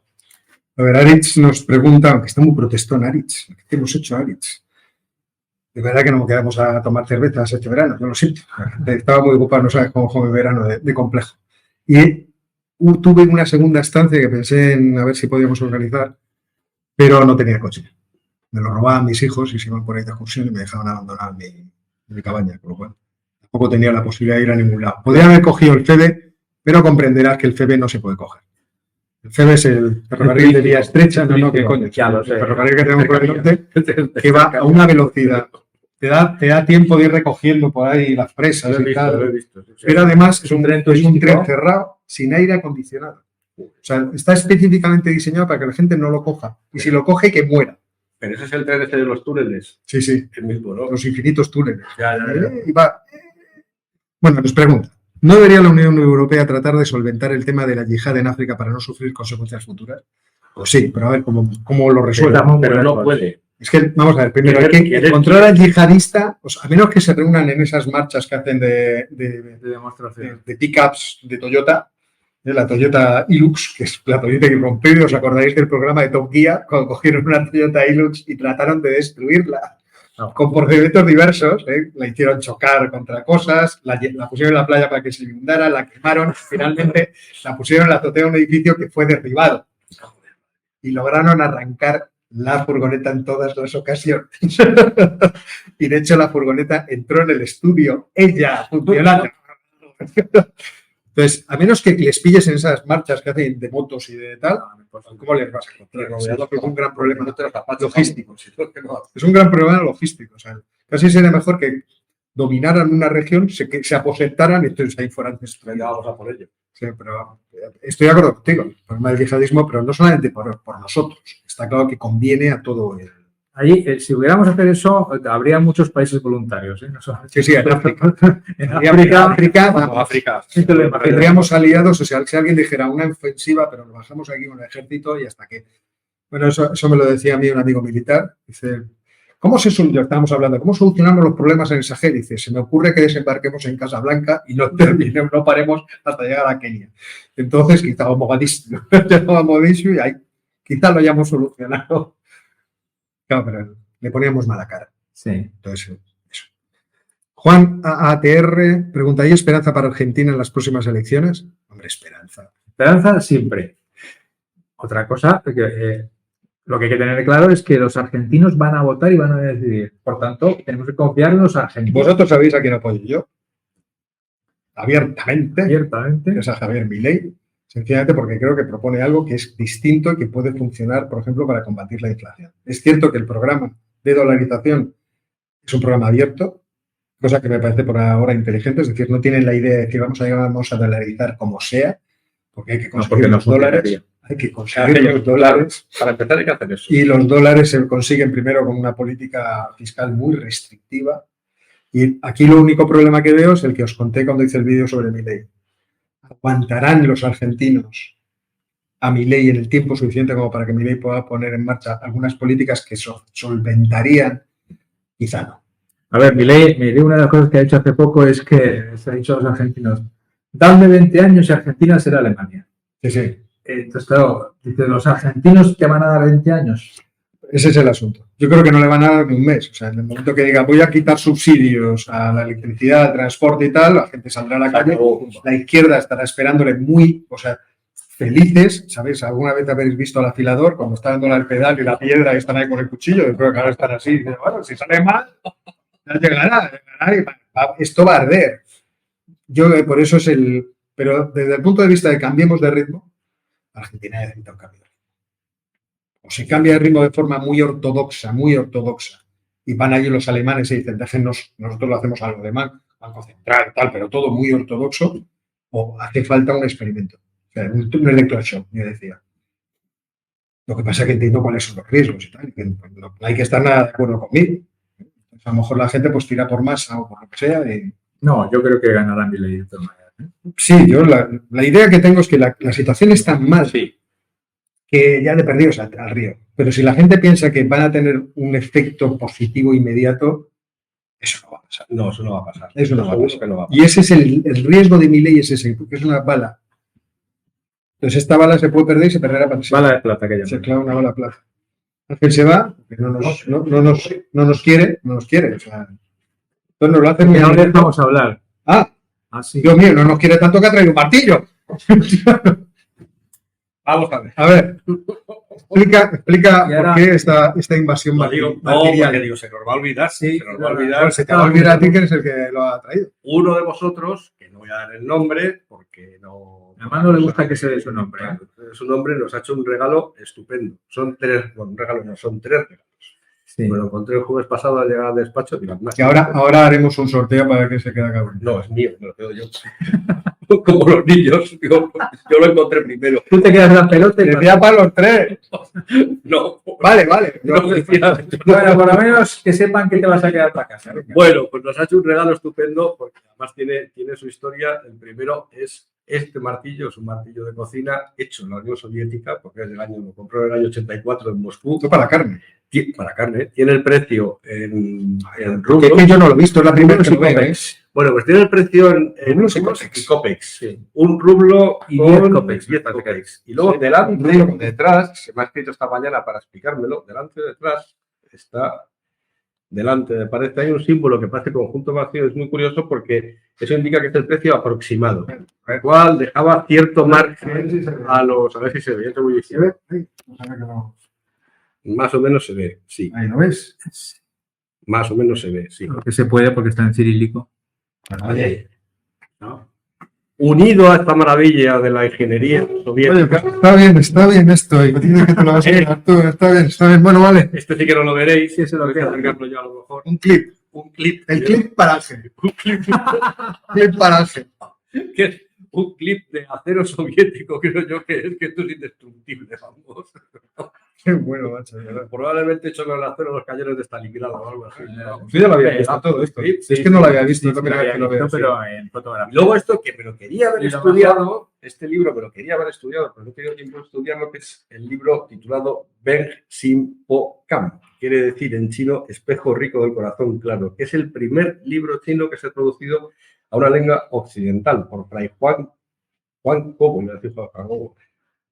un dominico en Manila en 1592. Bueno, aquí esto ya está claro. O sea, el único católico soy yo. Vosotros sois unos descreídos, así que este me lo quedo yo. ¿Qué tiene que ver si es chino? ¿Qué? He dicho que es mío. Que me lo primero todo, joder. Va a ser tuyo. Que me lo quites. Beng Sim Po Kam, espejo rico del claro corazón. Primer libro traducido a la lengua castellana. Qué preciosidad, macho. Ya entiendo que lo hubieras ocultado, Golfo. Qué bueno. Es una pasada. Sí, me quedé maravillado. Así que Edición no inicial. decimos tu nombre, pero te damos las Muchas gracias gracias. Además viene con Además animamos al personal a que a hagas. que nos mande a esta ubicación desconocida del Ministerio del Norte, que está en la calle Más. Ahora, para mí lo que es la maravilla es el clip. O sea, el clip es que... Es lo que te vas a hay que quedar. verlo, hay que verlo. Es lo que te vas a quedar. Ya tengo aquí el martillo, cuando sueltes el libro me voy. Si no lo sueltas, te con el martillo, ¿no? Bueno, pues eso, muchísimas gracias. Estoy viendo que Conchu dice, digo, ¿cómo que Conchu?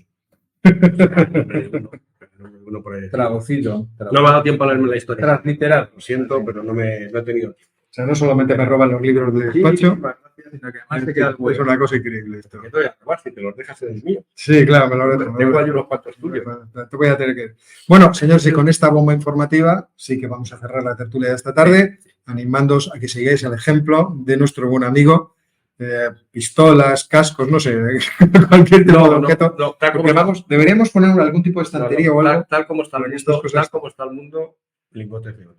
Aunque sean esos pequeños. Lingotes de oro, Lingotes platino, gigantes. Sí, platino. litio, por ejemplo, litio, galio, galio. germanio. Muy de agradecer. Y así terminamos la tertulia. Muchas gracias, Jorge. Buenas Muchas tardes. gracias, Ángel. Muchas gracias. Y a vosotros, como siempre os digo, nos vemos muy pronto. El próximo.